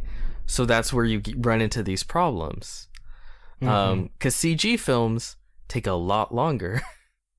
Of course they do. Yeah, they take like 3 years at least doing it. Whereas with these films, they're still trying to do them like regular old live action films. But if it's 90% or maybe not 90, but 70 to 80% CG, a lot of the stuff, you don't have that time, so it comes out looking the way it is, and because audiences are okay with it, it's not going to change. I think the best thing that can happen is the visual effects industry unionizing. Because right now they are treated like dog shit in anywhere Hollywood. You look. Yeah. I think it could help films, and I think it can help them, especially, which is the most important thing. Yeah. On the flip side of it, there was also the other interview I shared with you this past these couple of days from Chloe Zhao's team on Eternals, right? And how they approached visual effects. And I think it was an interesting story because this was a director that didn't have any experience with visual effects, but very much so went out of her way to learn that, but then also really assert, I think, her vision in ways that, at least the impression was left on me, the Marvel mainstays are not quite so accustomed to, right? So they basically... It was revealed here all the things that we already knew, and that were basically Zhao wanted as little blue screens as possible, and they went outside, and they wanted natural lighting. It was actually kind of fascinating how the VFX artists were having a conniption fit because some of the shots looked different between the natural lighting and then the artificial lighting, and they were all having a everything fit because is supposed they weren't to all look looking the same. Exactly the same. Which, yeah, again, can you believe that? Yes, I've seen a Marvel movie in my life. Yeah, and again, I don't think it's the visual effects artist. I just think it's the culture created around the business, right? Like it seems like it's almost like a factory. What do you call it? Like assembly line. It feels like, and especially with Marvel films, I think blockbusters to a whole have done this, but then Marvel films have gone a step further. It's like assembly line filmmaking. Like one person does the VFX a very specific way, and there's very specific ways we do this, and it's like boom, boom, boom, boom. It just gets passed down the line in that way. Then Chloe even had to tell him, like, guys, it's okay. They look different. I want this is kind of, I think, on some point the purpose of it. She was like, I want my long shots, make it wider. We're going outside, none of this blue screen stuff, more natural lighting. And I think the key quote here was from one of the I believe it was one of the VFX artists that said to the supervising team about the fact that they couldn't use Dutch angles to, because they have to look at how, Chloe uses her camera, and then I guess also simulate that when they do the VFX. And so a lot of the tricks that they rely on in all of these movies are just basic Dutch angles, right? Mm-hmm. And the fact that that was kind of basically outlawed by Zhao because she doesn't want that in this movie. And this guy basically said, this is one of my tricks. This is what I rely on. Quote unquote. Yeah. I mean, that's how you get that samey feel, right? Mm-hmm. Like, to me, it's like, in regards to Eternals, though, and also you can definitely say with the Suicide Squad, it's just a reminder of how important a really visionary-driven director is when it comes to movies like these, and how much of a difference they can make. Yeah, for sure. Completely. In every aspect of the film, even elements that they themselves may not even be all that versed with, they make an impact that makes the overall project, the overall art, even better. Mm-hmm. And yeah, it's just crazy to me because the VFX work on this Marvel movie, Eternals, was the best one. Not even, and it also looked pretty and not ugly, and it's like, no, we're gonna go ahead and go with the ugly No Way Home and Shang-Chi because they made money and they were popular. Eternals did have subdued color, but that felt more like a stylistic choice. At least to me, it came off that way. It's, to me, the worst offender, and that shit is still Civil War. Like, it's so weird to me. But, yeah. It's an interesting insight. Of course. So let's go ahead and get on with our main review today. Let's talk about The Power of the Dog, which is a film we mentioned previously. It is a front runner to win Best Picture. Peter right now is pulling up the description on Letterboxd. Before he reads that, I want to say that in our previous conversations about this movie on this podcast, I quite frankly have said that I was kind of mystified for what really was sparking so much passion within people to declare it like at the best movie of the year, the best this, the best that, best picture, best director, and everything. All the while me saying from the very beginning that technically speaking this is a great movie in terms of like direction, in terms of all the filmmaking aspect that was brought into this. It's just, for me, I didn't really connect all that much with it. So that was, and I did see it again because Peter advised me to see it again, and I saw it again. So we'll have all of those feelings here, and I wanted to make sure people are reminded of that before we get into this. So let's see what Letterboxd has to say about what this movie is really about. Even though, and I kid you not, I read this, some outlet described this as Jane Campion's psychosexual Western. The Power of the Dog. Directed by Jane Campion. Charismatic rancher Phil Burbank inspires fear and awe in those around him. When his brother brings home a new wife and her son, Phil torments them until he finds himself exposed to the possibility of love. Sounds like a heartwarming story.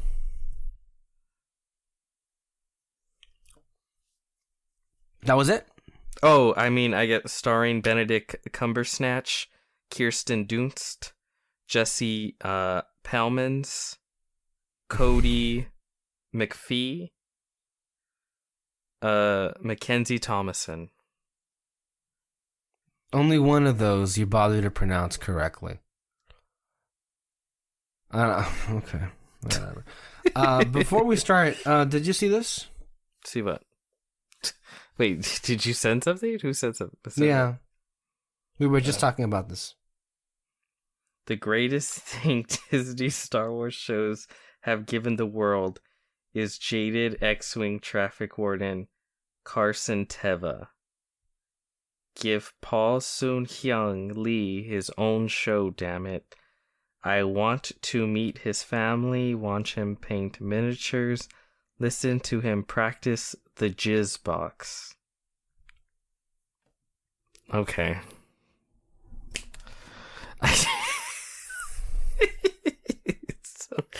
I'm defeated when it comes to Star Wars. I'm sorry.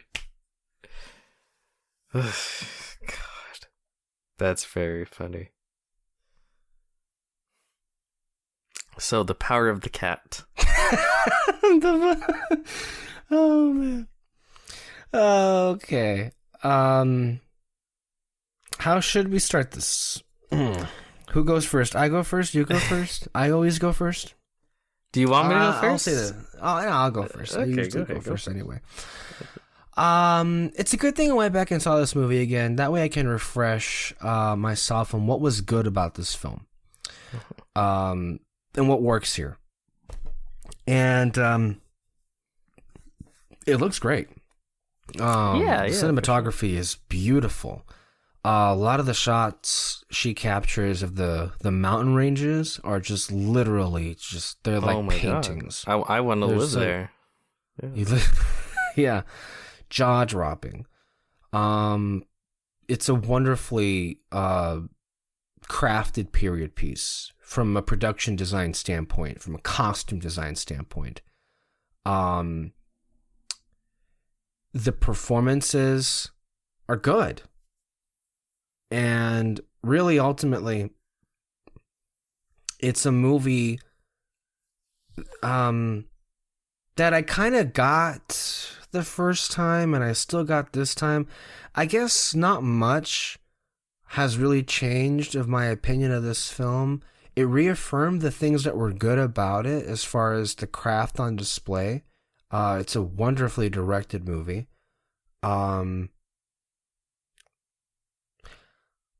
I just thinking about that right now. I can't bring myself to care. Like, I care in so much as this is good, and in the moment, like, oh, I can see what you did there, and like, it's really fun kind of seeing like the clues that were kind of planted in for what ultimately happens at the end of the film. But yeah, I guess like to me, like I can appreciate individual aspects of the film, but as a whole, like it's good. I saw this film as well. Maybe I like it a little more, maybe not by much. I definitely really enjoyed it. It kind of reminds me of, I don't know if I would say thriller. Maybe thriller's the word. From like the 90s, like if it was set in modern day. And like just sort of like people and sort of the issues they have with each other, and like the mind game aspect to it. There's a lot of interesting stuff the way that goes. Very well directed, obviously, like you said. Great performances. Interesting. I think I was always interested, like, okay, well, where's this going? right? Absolutely, yeah. It keeps your interest in that all the way to the end about what happens, and it keeps you guessing too. And the ending itself is interesting as well. Yes, but to a similar degree, I don't know how much I personally connected with it. I think maybe I like it a little bit more than you, just because there's some out there stuff about it. and we're gonna get into the particulars right now, because there is interesting stuff to say about this movie in terms of like what's in it, right? Yeah. I just guess the overview is it's a very good movie. I can definitely see why it's getting the nominations in certain areas. But at the same time, the disconnect for me is, especially when you put it in the context of like the nominees that I read off, like, okay, but we read off a whole list of movies like Licorice Pizza and Nightmare Alley and The Last Duel and West Side Story, but seemingly, and Dune, right, and other films, but no, The Power of the Dog is where it's at. Like there's just this overwhelming love. I don't want to say it's in the vein of The Mandalorian, because that obviously has taken it to an absurd degree, and at least with Power of the Dog, there is actual substance behind it, and I can understand. Like, there's actual greatness in this, where I accept that that's there and everything. But I still think back to one of the things that I heard in the podcast, and I think you heard this podcast as well, where Patrick Williams was talking about. Patrick Williams was on this podcast, but one of the other people on the panel had said that someone had told this person that Power of the Dog was the single best movie out of the last 20 years. Yeah, I don't know. You know what? This film does. Maybe I'm not getting it. I feel like I get the film, but maybe I'm not. I feel like if I saw like a really good like video essay on this film, maybe that could really like open up new appreciation for the film. Right.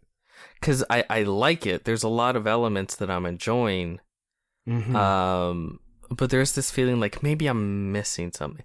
Maybe it's just it just doesn't connect with me as much as everyone else. Or maybe I'm missing something. And it can be that I'm missing something. For sure. It also could be you're just not connecting with it. Could be both. Yeah.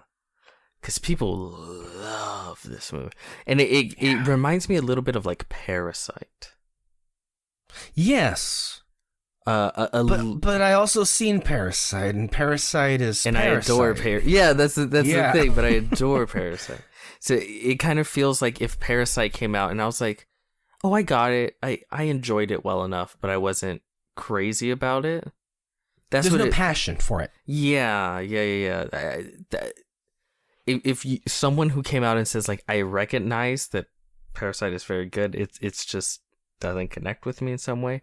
I feel that's similarly to what's going on here, you know, like, yeah, because I can kind of see the similarities in those films. Yeah, I don't know. So those are our general impressions. I'm thinking about like where to start with this film, and I guess we could just talk about this movie broadly, right? And at this point going forward, if you haven't seen it, well, we're gonna divulge the whole thing. So, because I feel that's the only way to really get at the heart of this, and for both of us to kind of come to a place of understanding, right? Maybe if we can find something that each other had missed. But to me, you know, it actually, like, in retrospect, you know, in the initial subsequent days of seeing the movie, back in November, I think, clearly the film is very much an indictment of toxic masculinity, an indictment on its main character here, or its lead character with Benedict Cumberbatch, who plays basically the embodiment of toxic masculinity, if there ever was one. I mean, this character is basically just overtly masculine to the point where he he berates everyone and anyone around him that doesn't really fit up to his expectations of what a man is supposed to be. But really he doesn't even shower. Yeah, he doesn't even shower. That's how much he goes out of his way to, I guess, prove his man points, if you want to put it in that aspect. But clearly, as we've come to find out throughout the course of this film, it is an indictment of toxic masculinity in all of its forms. Not just with this behavior that he, relentlessly exhibits throughout the entire film, but it's also really a sad notion altogether that this was really a person that was victim to it and repeated the cycle of it. And this was really an individual that really was not allowed to express who he really was, and hid that part away so deep inside himself that it basically might as well have been crushed to death, and then whatever took its place was not meant to survive. And that's very clearly, I feel like, what Campion was really trying to do with this movie, was to just like tear down basically, I mean, the whole movie is just fuck toxic masculinity, really. And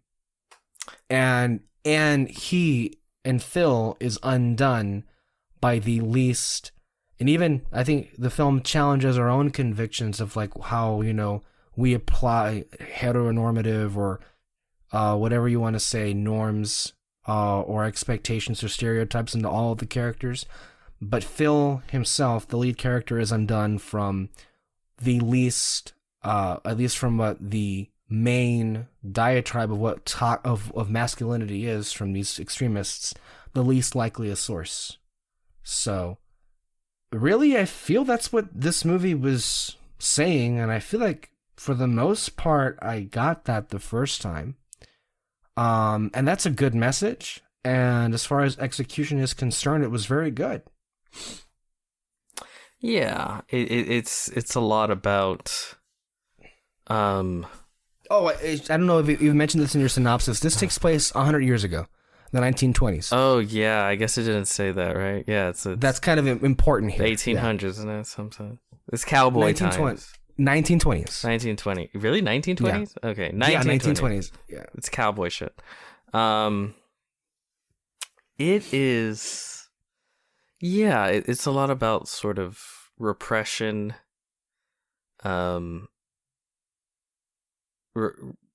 repressing. It's a lot about how do I put this?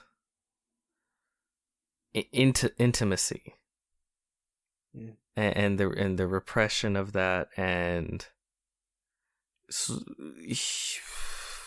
sort of human connection to a certain extent, because it's not just Benedict Cumberbatch bad. There are other characters that it's interesting. There's layers to them, right? Yeah. Mm-hmm. So like with Meth Damon, Jesse Plemons. He's noticeably very lonely, but also very not necessarily astute to his new wife's sort of feelings or issues that are going on with her. This may be a bit harsh to say, but maybe the term would be emotionally incompetent. Yeah. No. I think that's pretty good. Right? He can't pick up on anything worth a damn as far as feelings. And Plemons plays this character as a very cold and distant person. Mm-hmm. Like, yes, he's very lonely, and I feel in many ways that's the result of how he is the way he is. But he can't pick up on anyone's emotions if his life depended on it. Yeah, for sure. And then also her son, he's first portrayed as sort of like this sensitive, caring, young twink, and there's layers to him that he's not, he has the emotional connections he does to his mother, but he might not have those to like humanity. He's a bit scary by the end of the film. He's a bit distant in a different way Yeah. than Jesse Plemons is from Humanity, right? Like like very much so on the surface of it, you think you know who this person is just by seeing it. And I think also that does play into Campion's overall point was like seeing is not seeing is believing, but just like you can't really judge the whole of what a person is just based on how they look or how they talk or how they walk, right? And the film very deliberately, it's a very good pace as well, I would say, throughout the movie, deliberately drops you hints here and there about like the true nature of who he is. And I guess without giving it away too much, although at this point, what does it matter? We already said we're going to do spoilers, but I think the end result, ironically enough, with Cody Smith's character, ends up being really closer to another character that Jesse Plemons played on Breaking Bad. yeah, a little bit, yeah. The whole movie to me was really about sort of human connection to a certain extent. Yeah. And the different flavors of that, the way we sort of connect with each other, and not always in the best way, I would say. And sometimes the way we repress the way we're able to connect with each other. And yeah, of course that involves sort of the toxic masculinity and a lot of that. This is spoilers. Just from here on that, out. Yeah. Just looking at a lot of the reviews, because I was just sort of skimming a lot of what people had to say about it. I guess the moral of the story is, Bronco Henry got that magic D. That's the moral of the story.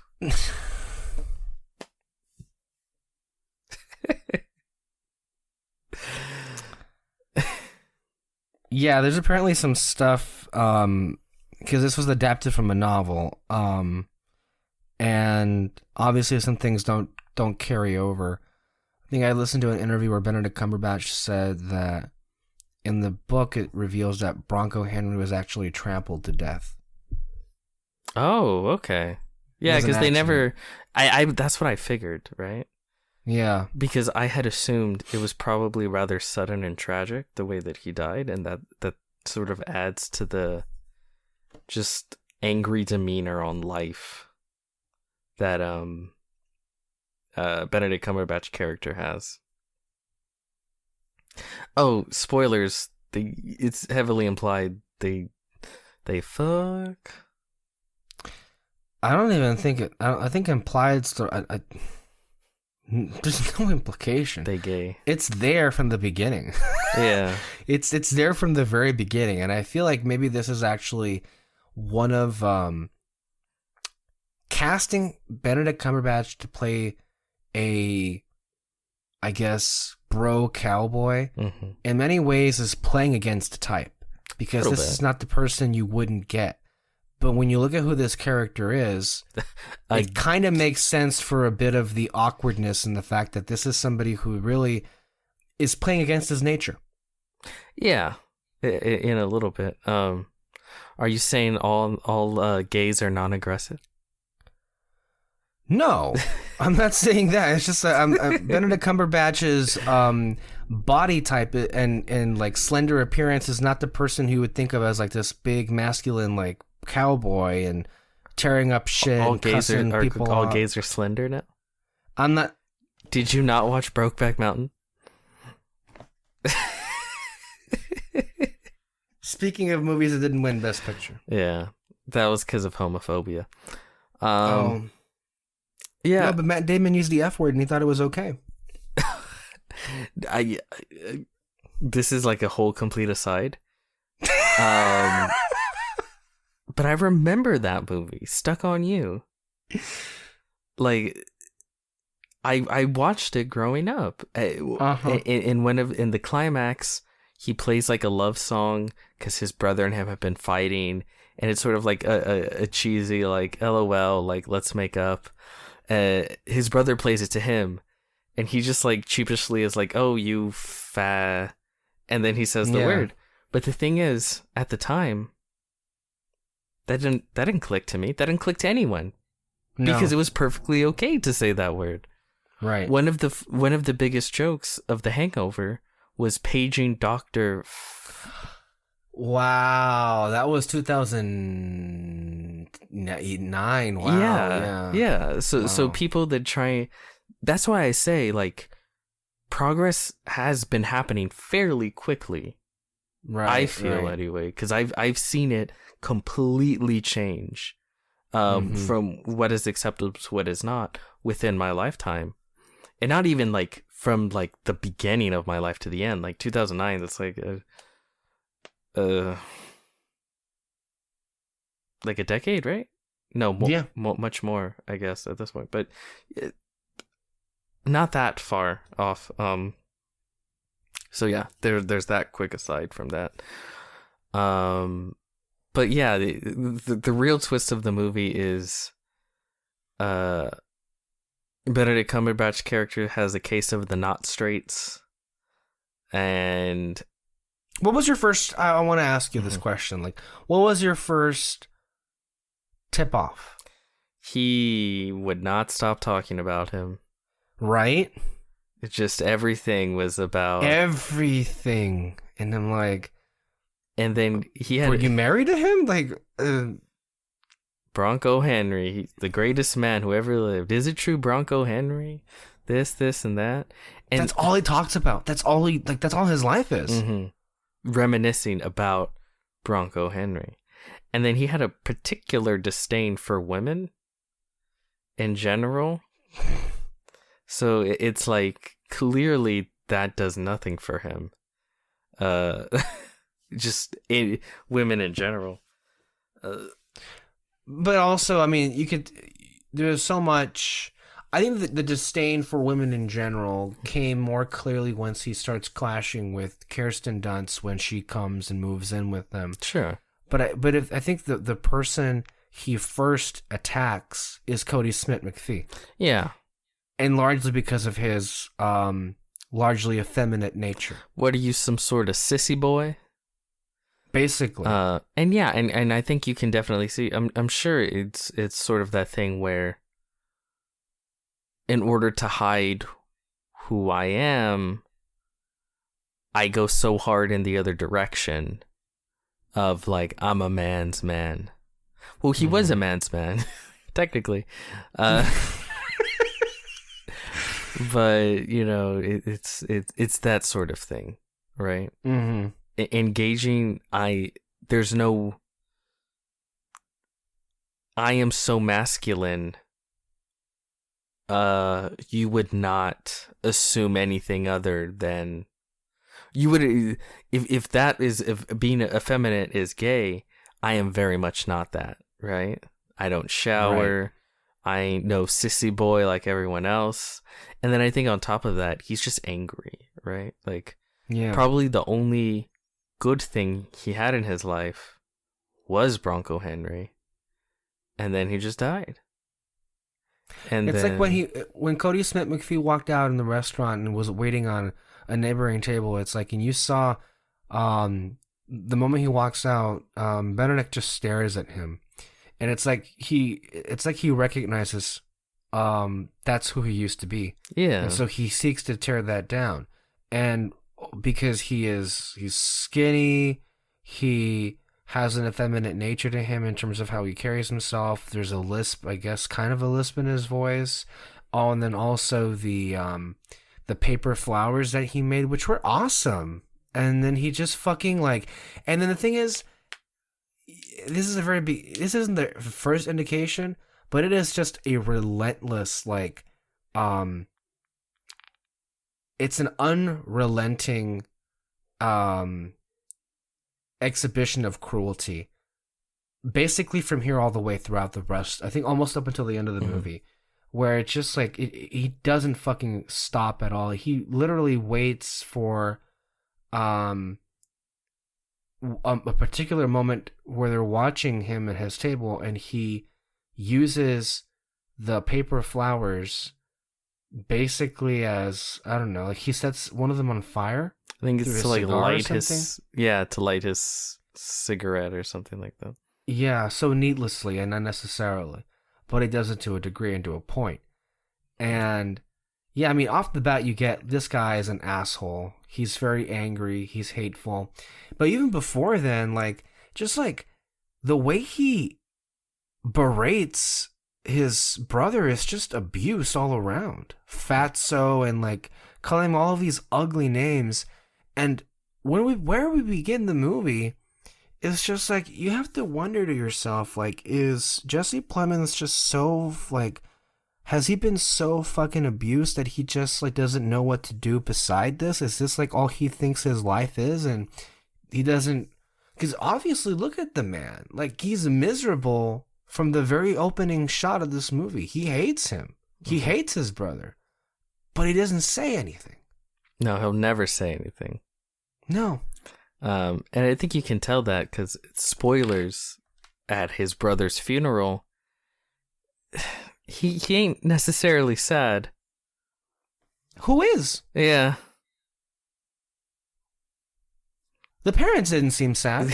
He's literally just doing what he's been doing the whole movie, trying to invite, I don't know, the fucking governor or something, like, to Christmas.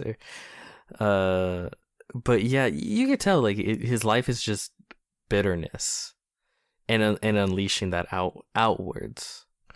Right. But that was at the funeral, though. But at the ending, and I don't know if you caught this as well. I caught this more the second time.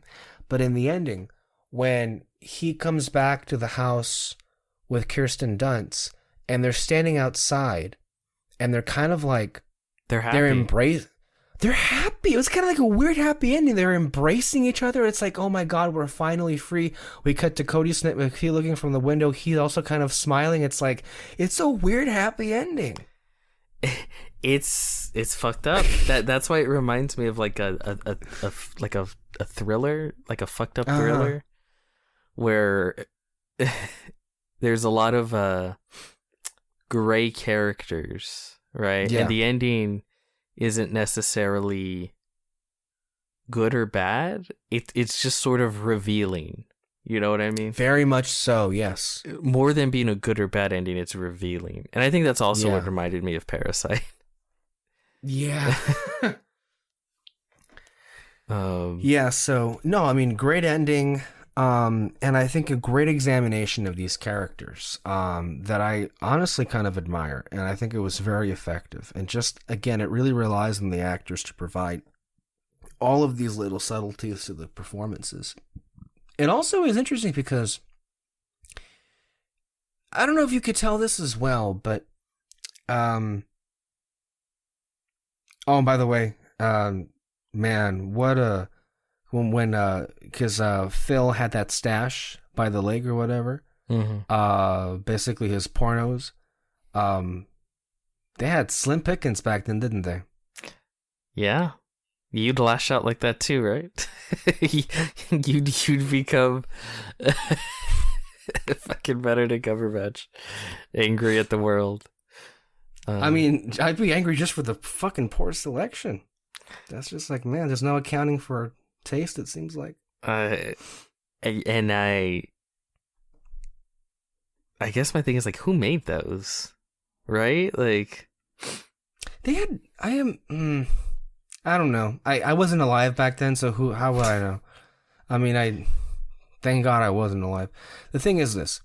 What's interesting is Jane Campion makes an interesting choice with Phil, whereas I said that for most of the film, his cruelty is unrelenting. And oh my God, the savagery, the absolute savagery and the delight he takes in psychologically tormenting Kirsten Dunst. Yeah. That was fucking brutal. Like brutal to the point where I'm just like laughing out of just the savagery because of he would come in and play his banjo and just because she's not that good of a piano player. She knows that her husband is too stupid to realize she doesn't want to do this. And so he's kind of inflicting his own kind of abuse onto her. All the while, she's being tormented by her brother-in-law and kind of like being mocked in all kinds of ways. Like he plays along to the tune that she's playing on the piano with his banjo. Like to kind of like fuck with her. Just kind of like, you fucking suck. Literally. Even like when she kind of like bombed at the dinner party, like awkwardly so, he makes an awkward situation and makes it worse by like calling her out like, you didn't play? You practice an awful lot. And man, Kirsten Dunst in the movie, she just falls apart. Like, it's bad. Yeah. No, she go. Yeah. I mean, she just goes into deep alcoholism, which really I think sparked Cody Smith McPhee to do what he eventually does. Right. Ultimately, that was the primary motivator for him doing what he has to do there. Going back to Phil, though. Oh, real quick. I did think it was a genuinely tender moment that they had. Kirsten Dunst and Jesse Plemons. One of my favorite scenes in this film was when they're like newlyweds and they're about to drive up to the house for the first time as newlyweds. And Kirsten Dunst makes Jesse Plemons stop by the mountain range for a little bit of a picnic. And they have a really sweet moment there. And it was actually kind of emotional. And again, Jesse Plemons is such a tremendous actor. Like, there's nothing he's in that's terrible. Mm-hmm. And he has range, too. And even this, when he has to play, like, the stone, cold kind of oaf that can't really pick up on emotions, he is allowed to have an emotion here. But barely, but still there, where he's just so... He's so happy, and you get the sense this is the first time in his entire life that he's had this kind of happiness, just to dance with his his new wife, that he has to pull away because he doesn't want her to see him cry, and he's moved to tears. Like, I just am so happy I don't have to be alone anymore. Mm-hmm. That was a beautiful moment. Yeah, and it shows to me. I think it's a little preview of like they could be happy, right? Yeah. They are happy together. But look at she's He's falling apart. I kept falling apart like her. It's like he's taking her to the lion's den or the dragon's den, shall I say? Yeah, basically. But then she has an ace in the hole, which is her son. Well, we'll get to that in a minute. Well, I'll say it because then the relationship between her son and then Phil, right? So at first it's very like getting off on the wrong foot, but then there's an interesting choice that happens around the third act of the movie where all of a sudden Campion makes the decision to, and I don't know if it was to make us second guess who Phil is or to maybe give a new side to Phil, but the cruelty ceases for a bit there. Mm-hmm. And he starts to kind of like, he even goes out of his way to start anew with Cody Smith McPhee and then starts to groom him. Well, that's a new form of cruelty, right? Because... Oh, yes, you're right, yeah. He does it at first specifically because he knows it'll hurt her. You know, to go from torturing him and being mean to him to then all of a sudden becoming best buds with him he knows that'll negatively, I mean, it pushes her to fucking drink. Almost to the point. It tips her over the edge. Yeah. Like that was his most diabolical move, maybe. But once you get more into that third act, it starts to be less about that. At least and for more him. About something else. Yeah, for him. Yeah. Initially, I didn't view it as it's another way to fuck with Kirsten Dunst. Mm-hmm. But then looking back on it, it very clearly was motivated by that. But then it turned into something that wasn't really that at all at the very end of it. Like, you really got the sense that I think he fell in love again, or something, or close to it. I think it was finally something that was akin to at least what he Bronco felt Henry. Was what he had with Bronco Henry, except in reversed roles. Right, you know? Right. Now he was the master. He was the Bronco.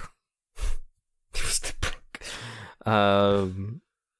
Yeah, and I think he even almost was trying to turn completely, because right before he gets fucking killed, he's literally like, things are gonna change.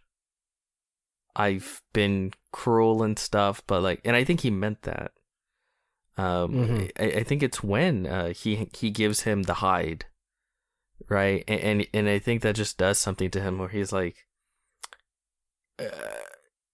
I realize I haven't been the best, but you know that's gonna change. And I think he might have meant that. I think he was like, again, because he's feeling open to this kid, but little did he know that kid. A fucking psychopath as well. So yeah, that stuff was, again, it's interesting, right?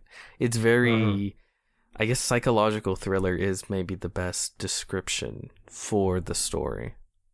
Right. Well, at what point did you start to have second thoughts about Cody Smith McPhee?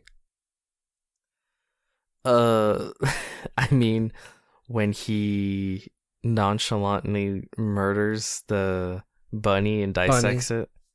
Right. I mean, that scene was obviously there for a reason, right?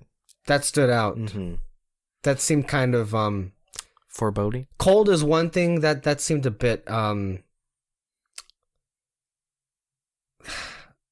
that seemed very creepy, right? You said creepy? Also, he paid no interest to the girl as well. What's her name? I forgot. She's a good actress. Thomasin McKenzie? Yeah, Thomasin McKenzie. Who was in Last Night in Soho this year. Yes. She was good in that. But he paid literally no mention to her. Like, he's literally like, get the fuck out. Like, I'm trying to dissect this bunny. Mm-hmm. So it's like, okay, there's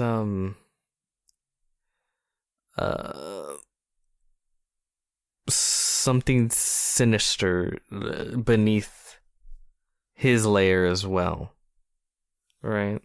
Sociopathic, like, yeah. He's not just this like, ooh, this innocent boy, you know, that's just poor him getting picked on. There's a little bit more to him, and he is smart, obviously, right? Mm-hmm. That's another thing. So yeah, and he cares deeply for his mother, right? Right. Like, that's, if there's a connection he has, it's to his mother. I don't think he gives a shit about what's Jesse Plemons. Jesse Plemons, but Jesse Plemons makes his mom happy. So Jesse Plemons can live. But you get to live. You get to live. But Mr. Cumberbatch, I don't know. Yeah. Wow. What was your reaction to when all the pieces came together? Damn. Right? Especially that ending where he just turns and smiles like a fucking supervillain from the window. I was like, yeah, it's the power of the dog. But I was like, it's a good story. I think it's interesting. Think so. Just again, the psychological power plays between these fucked up individuals. Absolutely. Had what's his name not been an ass from the beginning, maybe there could have been like a close relationship between those two, right? Sure. Or something akin to that. But that's what that toxic masculinity does, right? Mm-hmm. Pushes away opportunities. So that's the film. I don't think we missed anything. I think that's exactly what's intended to be inferred, and absorbed through the film. I don't know. I literally do not know what else to say. Also, I feel maybe like a lot of the stuff we talked about I liked a lot. Like, it's really good and really interesting, and well made. It's just you're left with, I don't know, not ultimately connecting to where, like, man, this movie is so good. I love it. I keep thinking about it. Like, it's no, it's not one of those for me. It's very much in the line of films that are like, how I originally said. Technically speaking, they're very good, but it's not staying with me, and it's a mark that it's not a movie I'm going to be thinking back to quite often. No, which is weird, because I do think the movie leaves you with a lot to think about and be like, ooh, yeah. Sure. In the immediate aftermath, that's for sure. I don't know how long you'll be asking those lingering questions after the immediate aftermath. Yeah, I think I like it just slightly more than you. Like, ever so slightly. Because I do think there's a lot to enjoy in the film. I get why I can definitely see, like, watching it and loving it. But yeah, it's just, it doesn't have the same hold on me that it does for everyone else, I think. I definitely a really good movie, definitely enjoyed it. I'm just not crazy about it, if that makes any sense. I know, that's how I feel, basically, and that's why, like, look, I hold no ill will toward the movie or the filmmakers or the people who love this film, but what ultimately gets me, I guess, the most animated is just a depressing outcome where this wins Best Picture, where it's like, it's a good film, but it just feels like the same thing they always want to award Best Picture to. Like this didn't break new ground. This didn't feel like anything special. This really feels like more run-of-the-mill of good Oscar movie. And it's a good Oscar movie. Well, it would probably be more unique than something like Belfast. Yeah. I wouldn't put this in the run-of-the-mill crappy biopics. I wouldn't put this in the run-of-the-mill like it is more unique. That is true. I just don't think this rises to a level of like Moonlight, Spotlight, Parasite, Nomadland, Birdman, all those Best Picture winners. Gravity, which was, it didn't win, but it was a nominee. I don't think it rises to those levels of like greatness. I would say, I guess in my eyes, maybe it does. I just don't connect with it in the way I. Well, that's what I meant ultimately. Oh, okay, right? Like, yeah. Again, not to the same level, but like I'll bring up from time to time Dunkirk, where it's like great film, very well made, right. Did not connect at all. Power of the Dog is a masterpiece compared to Dunkirk. Well, yeah, I definitely like it. It's a much better movie. A lot better than Dunkirk. I like this movie. I like this movie. I don't like Dunkirk. Yeah. Are you ever going to see Tenet? Because I still refuse. I don't know. I just don't have the urge either. Like, why? Yeah. Maybe no one really cared much for it when it came out, I would say. No one Yeah, I guess it's you'd think it'd get some visual stuff, or I don't know. It won visual effects. Oh, really? Yeah, because it's a big blockbuster movie, and there was no competition. That was the only blockbuster movie to come out that whole year that had any kind of like merit in the Academy's eyes. No. So it was one of those. All right, so that's The Power of the Dog. We have another film also from Netflix here. And this film is called The Harder They Fall. This is a movie that I spoke with Kyle last episode, and he really enjoyed it. Okay. And I believe Peter also brought this up months back when it first dropped on Netflix as a film that he really enjoyed. And this is The Harder They Fall. Yes, The Harder They Fall. Directed by James Samuel. A new day is dawning. Gunning for revenge, outlaw Nat Love saddles up with his gang to take down enemy Rufus Buck, a ruthless crime boss who just got sprung from prison. Starring Jonathan Majors, Idris Elba, Regina King, Zazie Beetz, Delroy Lindo, Danielle Deadweiler, Lakeith Stanfield, Eddie Gathegi, R.J. Seiler, and a lot of fucking names. And then, of course, James Samuel direct. If you want, I can go first for this one. I want to say this is easily one of the best casts of the entire year. Just tremendous actor after tremendous actor.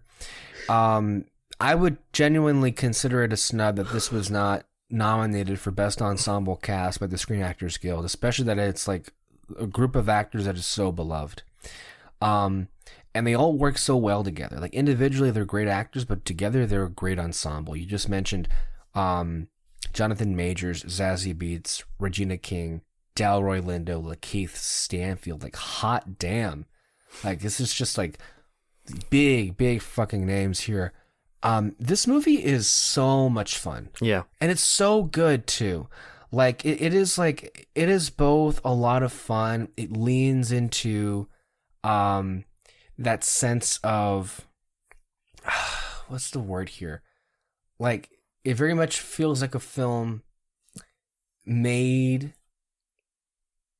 I don't know what I'm trying to say here. It's a lot of fun, but there's also moments of seriousness that are very effective and actually quite brilliant. As a matter, like, there's actually a twist in here that's revealed. Oh, I forgot to mention Idris Elba. Idris Elba. In that. That happens to involve him at the end of the film that is not only quite shocking, but quite effectively moving as well. There's genuine emotion underneath the surface in addition to the spectacle, in addition to all of the funness going around.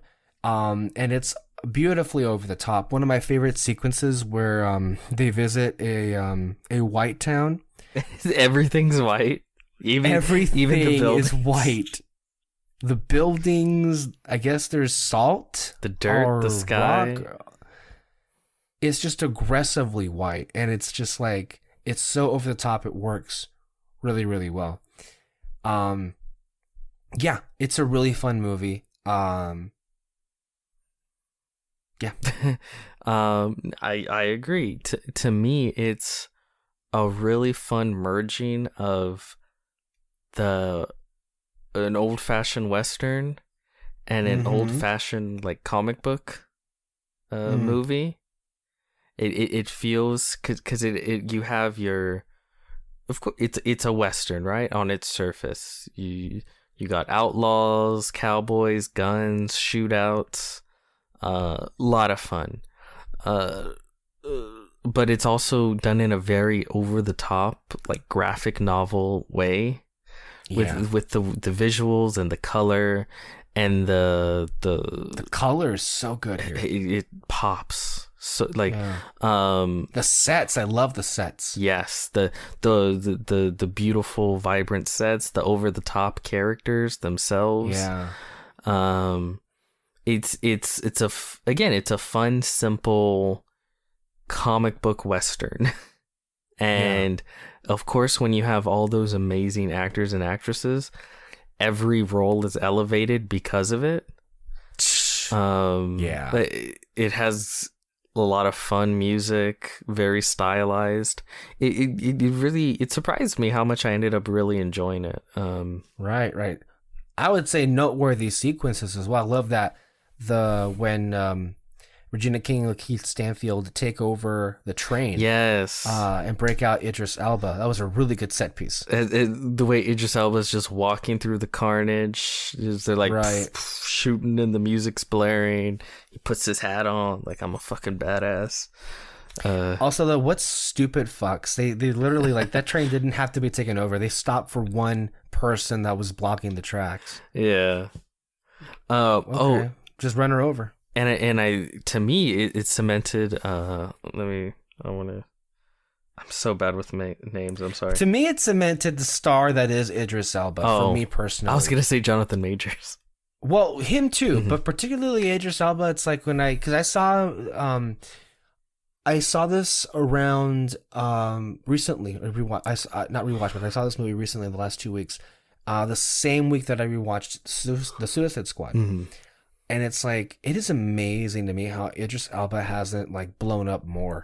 Really? I feel, maybe he could still be bigger, but I feel like he's pretty big, right? Is he leading man big though? I feel he could be. So. I feel, I guess this feels weird, me coming in with this. The reason I was going to say Jonathan Majors is because to me, I was like, he feels very leading man, right? And I feel like he... Naturally so, I would say. Yeah, like, to me, I could see him just leading a fuck ton of films. Mm-hmm. And much more than Idris Elba, he's someone that hasn't been... I don't want to say discovered, because he's been some big shit, but he's just not at the same height, I think, as Idris Elba. But to me, Jonathan Majors should be in the discussion every time we're talking about a leading man role. Jonathan Majors is a name should be thrown in there. I think he's great. Yeah, there's not too much to get into this one. You know exactly what you're getting into with the film, but it's just executed really well. I haven't seen Lovecraft Country. I forgot he was in that. Yeah. But he got a lot of attention for that. But I remember him mostly for Da 5 Bloods, and he was really good in that movie. Mm-hmm. I also really liked Da 5 Bloods as well. The only performance of his that I wasn't taken with, and I don't know if it was really him or it was the writing and the directing around it, but that last episode of Loki was really bad for me. I kind of hated it, honestly. And this performance wasn't helping anything because it was just the whole performance was basically him doing a monologue. If it makes you feel better, I think he specifically said that that's not his performance going forward with like Kang. He was when he was going to do this, he's like, well, I'm going to do something different because it's like a different character. So he's also in The Last Man in San Francisco, which I think you saw. That's the first time I saw him. Okay. And he was really, really good in that. And he plays a very different character. Just a very like quiet, very conservative, kind of off the wall type guy. Uh-huh. And that was the first time I saw him in anything. And yeah, he was really, really great. That was in my top 10, I think, of 2019 or something. Yeah, you're right. 2019. Mm-hmm. And now Loki will be in your top 10 of 2021. Yeah. For films. Yeah. Because might as well, right? Of course. And it also leaves off in great to see Delroy Lindo here, who, again, I feel was criminally robbed of an Academy Award nomination for Da 5 Bloods. Oh, he's fantastic. He's freaking fantastic. Great overall dynamic with the surviving cast members, I should say. And I think they very overtly tease a sequel I think it was implied that Regina King survived. Oh, yeah. But it's one of those where it's like... They could if they want to. They could if they don't, who cares? Yeah, it works very much as like this is the story and that's it. It's an old-fashioned revenge tale, like every good Western. Yeah, I gotta ask this different question though. This kind of like goes beyond the review of Harder They Fall. Mm-hmm. Because and this really all comes from like our initial discussion all those years back of when Black Panther got its nomination for Best Picture, and ultimately because of its cultural significance and what it did for representation. Mm-hmm. So there's two different things when I think about that. So when I look at the movies this year, well, I guess the easy equivalent you could say to that in this year was Shang-Chi, because it very much was the same movie as Black Panther, except swap out one minority for another. But clearly that's not in the discussion. So, but then there are also other films that have a large ensemble of different colors of people, right? Like this cast is particularly noteworthy, right? Because it is very much feels like an old-fashioned Western, but with a majority black cast, like Black Panther did. Yeah. So why aren't movies like that getting more recognition this time around? I guess the obvious answer is Black Panther was a cultural sensation. It was a juggernaut. It was a big moment, an event, and how the Oscars would be so crazy to not get on that train when everybody else is already on it. Whereas Shang-Chi and Harder They Fall were very much nowhere near the behemoth that Black Panther was. I mean, I can tell you. Okay. It's because no one gives a shit about Westerns. I mean, you literally shared the graph, right? Yeah. Like, just no one cares about those kinds of films. Whereas with superhero films, specifically Marvel films, that's literally all the fucking rage. So when you add in the culture aspect, of course people are gonna go crazy about it. Mm-hmm. And so what explains Shang-Chi? I think people did go crazy for it. I mean, like, okay, I guess to say, not that people didn't go crazy for it, I mean as far as the Best Picture race is concerned. Oh, I think it's because people don't view Asian representation in the same way they view black representation in this country, right? There's certain Thank societal you for saying that, because issues. people are not, many people wouldn't admit that, but I think that's what's happening here. Yeah, for sure. I feel that's what's happening here, and can I just say, like, not to delve into sore feelings over the most recent presidential election, but I belong to a particular minority group, and personally for me, I felt very much belittled by the coverage on mainstream media, because they were very much elevating and prioritizing the concerns of another particular community, of this rainbow of minorities in America, and the desires and the feelings of my community were very much ignored and belittled, because it ended up being the candidate that they did not want to win and become the president. And so that very much made me like realize for the first time, oh, this diversity thing, there's levels of diversity. And there's levels of diversity points, and it seems like well, go ahead. Well, I would say maybe. Well, I mean, for sure, I do think people view it in that way, and in some instances, I don't think they're wrong. But I would say that even if your candidate had gotten the majority of that other minority group, then I think the script would just be flipped to say, well, that doesn't matter. Right? Because you also had a thing of like, oh, kids in cages. How dare Donald Trump do terrible shit at the border? But then Biden gets in and nothing changes. And now people don't care. And now people don't talk about it. Even though a lot of the stuff he's doing is pretty bad, or just as bad, or just sort of a continuation of a lot of the same practices as the previous administration, right? So I think the anger in that portion is just sort of the cynical it's more of a cynical realization more than anything. The ways that a lot of powers will blanketly use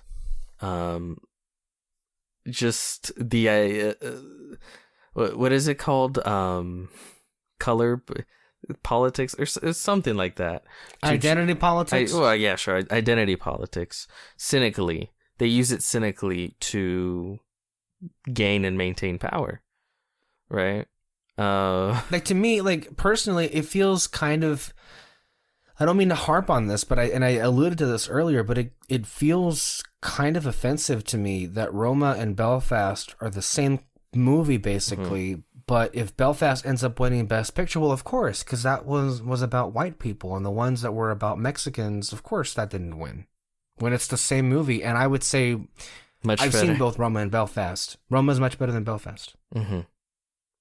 No, I mean, I don't think you're wrong that there might be a level of, well, I'm able to connect with this more from the voters, right? Like the Academy voted. I'm able to connect with this more than I was able to connect with this over here. To be fair, I mean, there were pretty substantial wins with Alfonso Cuarón, Alejandro González Iñárritu, and Guillermo del Toro, as far as Best Director wins were concerned. Like 4 times, or 4 times I think they won. So it's a give and take for me. But I'm just like, I was just fascinated about, like, when we were talking about Black Panther, that representation alone should definitely be a valid qualifier in the Best Picture race. But then again, like, what there's different ways you can measure that. Like, how do you measure diversity in a movie? Like, is it just like one race or a collection of different, like, races and ethnicities? Right, yeah. Because you could look at something like Eternals. Well, that's where my mind was going to, right? Because, like, that one to me is the most diverse group of cast members, because I think literally they plucked people from all over the world. Like, I don't think there's a more diverse group of cast members as far as in a big motion picture than that one, unless I'm mistaken. Yeah. But you even have like people with disabilities, right? LGBTQ plus representation. You have the LGBT plus representation. You have disability representation with being like deaf and a child. Being a child is a disability, I guess. I didn't think that one through. But it's something. No, but yeah, they are the most diverse, I would say. And so I guess my question there being, well, if Black Panther, I know what the answer ultimately is. I'm not even, it's a rhetorical question, but the point is made. If movies like Black Panther can get their foot in the door in this kind of conversation with representation points alone, well, Eternals is right there. Well, that's where I think you're mistaking it. I don't think it got on representation points alone. I think it's another one of those things where the majority of other people view the film's quality much, much higher than we do. Like, just in general. Okay. And then you add the representation on top of that. That's... Okay. It's more... Yeah, that makes a lot of sense. I mean, we just had a whole Mandalorian exhibition for why that's the case. Yeah. So I don't think it's as bad as the Mandalorian, but it is... Yeah. No, it's... Hell no, no. Black Panther is a very competent movie. Yeah. And I would say great compared to... Yeah. Just the vapidness and emptiness and hollowness that is the Mandalorian. Yeah, there's actually stuff going on in Black Panther. They're actually trying to do some shit. Character-wise, and they're actually delving into ideas and themes and political messages. I know, in a comic book film, how dare they? So I guess Shang-Chi just wasn't up to snuff to the craze and the hype that was Black Panther then. That's what's causing it to miss out here. I think but I think it's both, right? I think one, I don't think people view it as good a film. As Black Panther? Right. And then two, when it comes to minority representation, like, yeah, if you want to talk about the hierarchy, I just don't think people view it the same, between being Asian and Black, because at the time of something like Black Panther, I think it's silly to say at the time, but I guess that's when it was really, really popping off. Again, you have stuff like Black Lives Matter, and a lot of the demonstrations that have been going on for a long, long time. And of course, the history we have here in America, and the history that Black people here in America have with Africa. And, like, at the end of the day, it is different than other minority groups, including Asians, ours, and a lot of others. Again, I think it's dumb to play oppression Olympics like some people do, let's see who is the most oppressed. Like, I think that's silly and stupid and we're stuff the most oppressed, therefore we matter more than yeah. Like, the mentality like that kind of stuff I think is silly. Like, it's like, okay, well, they're Indian and they're Laotian. Let's try and do the trigonometry to see who is technically more oppressed than the other. Being a minority. What was the craziest thing I ever heard once? I think it was uttered by a family member. They live in a conservative part of the country, and she's married to a Trumper. This is before Trump. This is like 2010, circa 2010. Yeah. And she made the comment that, Black people always complain about how, enslaved they were. Well, Mexicans were enslaved too. And I just found that comment to be so wholly ignorant. Yeah. It was astounding to me. That is such a I don't even know how to respond to, like, I think that has... I didn't. I just walked away. I didn't. I was like, okay, whatever. That has such a deep misunderstanding of, like, history for one, specifically in this country, right? Because usually when we talk about Black people, we're saying, like, specifically to the history and reality of this country. There are Black citizens in this country really didn't get rights, like genuine, like real rights in this country up until up around the 1960s. Well, first of all, they were considered, what was it? It wasn't until the 1860s where they were no longer considered property. Yeah. At least in some states. And then, of course, to begin, yeah. Then you have Jim Crow. You have the whole history of, like, sundown towns and lynchings, and it's like, Black people in America have a uniquely horrifying history in this country than no one else has, right? Like, and that's just for as much as the story of America is about, independence and freedom, imperialism, all of that, it's very much a story of a nation state that has long terrorized the Black community. Yeah. To this very day. But I guess for me, right, because of that, you're going to understand that certain things are going to be how do I put this? It's not that, like, oh, there's a hierarchy to oppression, which race is more important, who has been oppressed more and stuff. No, but it's just recognizing, like, yeah, they have had a unique experience, and because of that, there's more to it. So more to it. When it comes to addressing those issues, right? Right. The corrections that have to be made are probably going to be a little bit higher than other corrections, so to speak. Look, ultimately, from a practicality standpoint, I think that's genuinely maybe the way that they're going to go about doing it. I just think in a better world, look, that I would hope that we don't have to go one race at a time, you know, for No. like to. Well, that's the thing, right? the point of intersectionality, right? Right. Yeah. And I would say, like, you know, not to push back on anything you said in particular, but just like, you know, to make sure that this voice is put out there, you know, as somebody that documented the experiences of like real actors that work in the industry that are Asian American.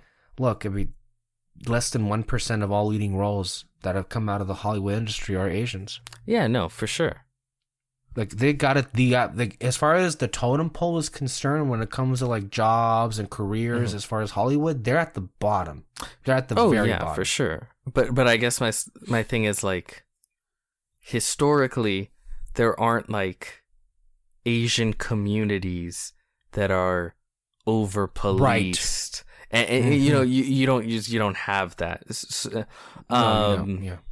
It's not a single community first and foremost. They're very sectioned off communities, usually based on the country of their origin as far as their ancestors were concerned. Whereas here, it's been a collective trauma that Black people have experienced, where no one else has. And it's like you said, like they can trace back their heritage and lineage. If you're a Black person here in America, there's a good chance you cannot trace back anything beyond a couple generations, specifically because you'll reach a point where your ancestor was just brought over on a ship through slavery, right? Like histories were erased. But yeah, but to me, it's that's why the whole intersectional thing I think is so important, because it's about not dealing with just one issue. It's about dealing with every issue. But you can also recognize that not every issue requires the same tool to fix and the same level of correction to make better. Yeah. I forgot why we got into this, but it's always interesting to talk about this stuff. Yeah, and it is related because ultimately the awards thing are all political. And so just trying to like figure out, you know, all the minds like that are at play here, and because I'm sure there are people out there that are wondering like, well, how come Black Panther got in but Shang-Chi isn't even being considered? Yeah. You know, like but just based on the representation angle alone. That's why I wanted to address that right here and right now. Honestly, I think the movie that was the big celebration for like Asian representation was Crazy Rich Asians. Yeah. Yes. I think it stole its thunder too. And I think the reason because of that is, well, I would say first and foremost, that was a 2018 movie, right? And the box office was alive and well in 2018, and it very much was not in 2021. That's true. Again, pandemic era, not pandemic era, I really would have wanted, I honestly feel like Shang-Chi could have become a Black Panther level event if it wasn't in a pandemic era. I think so, yeah. And maybe made a few years earlier.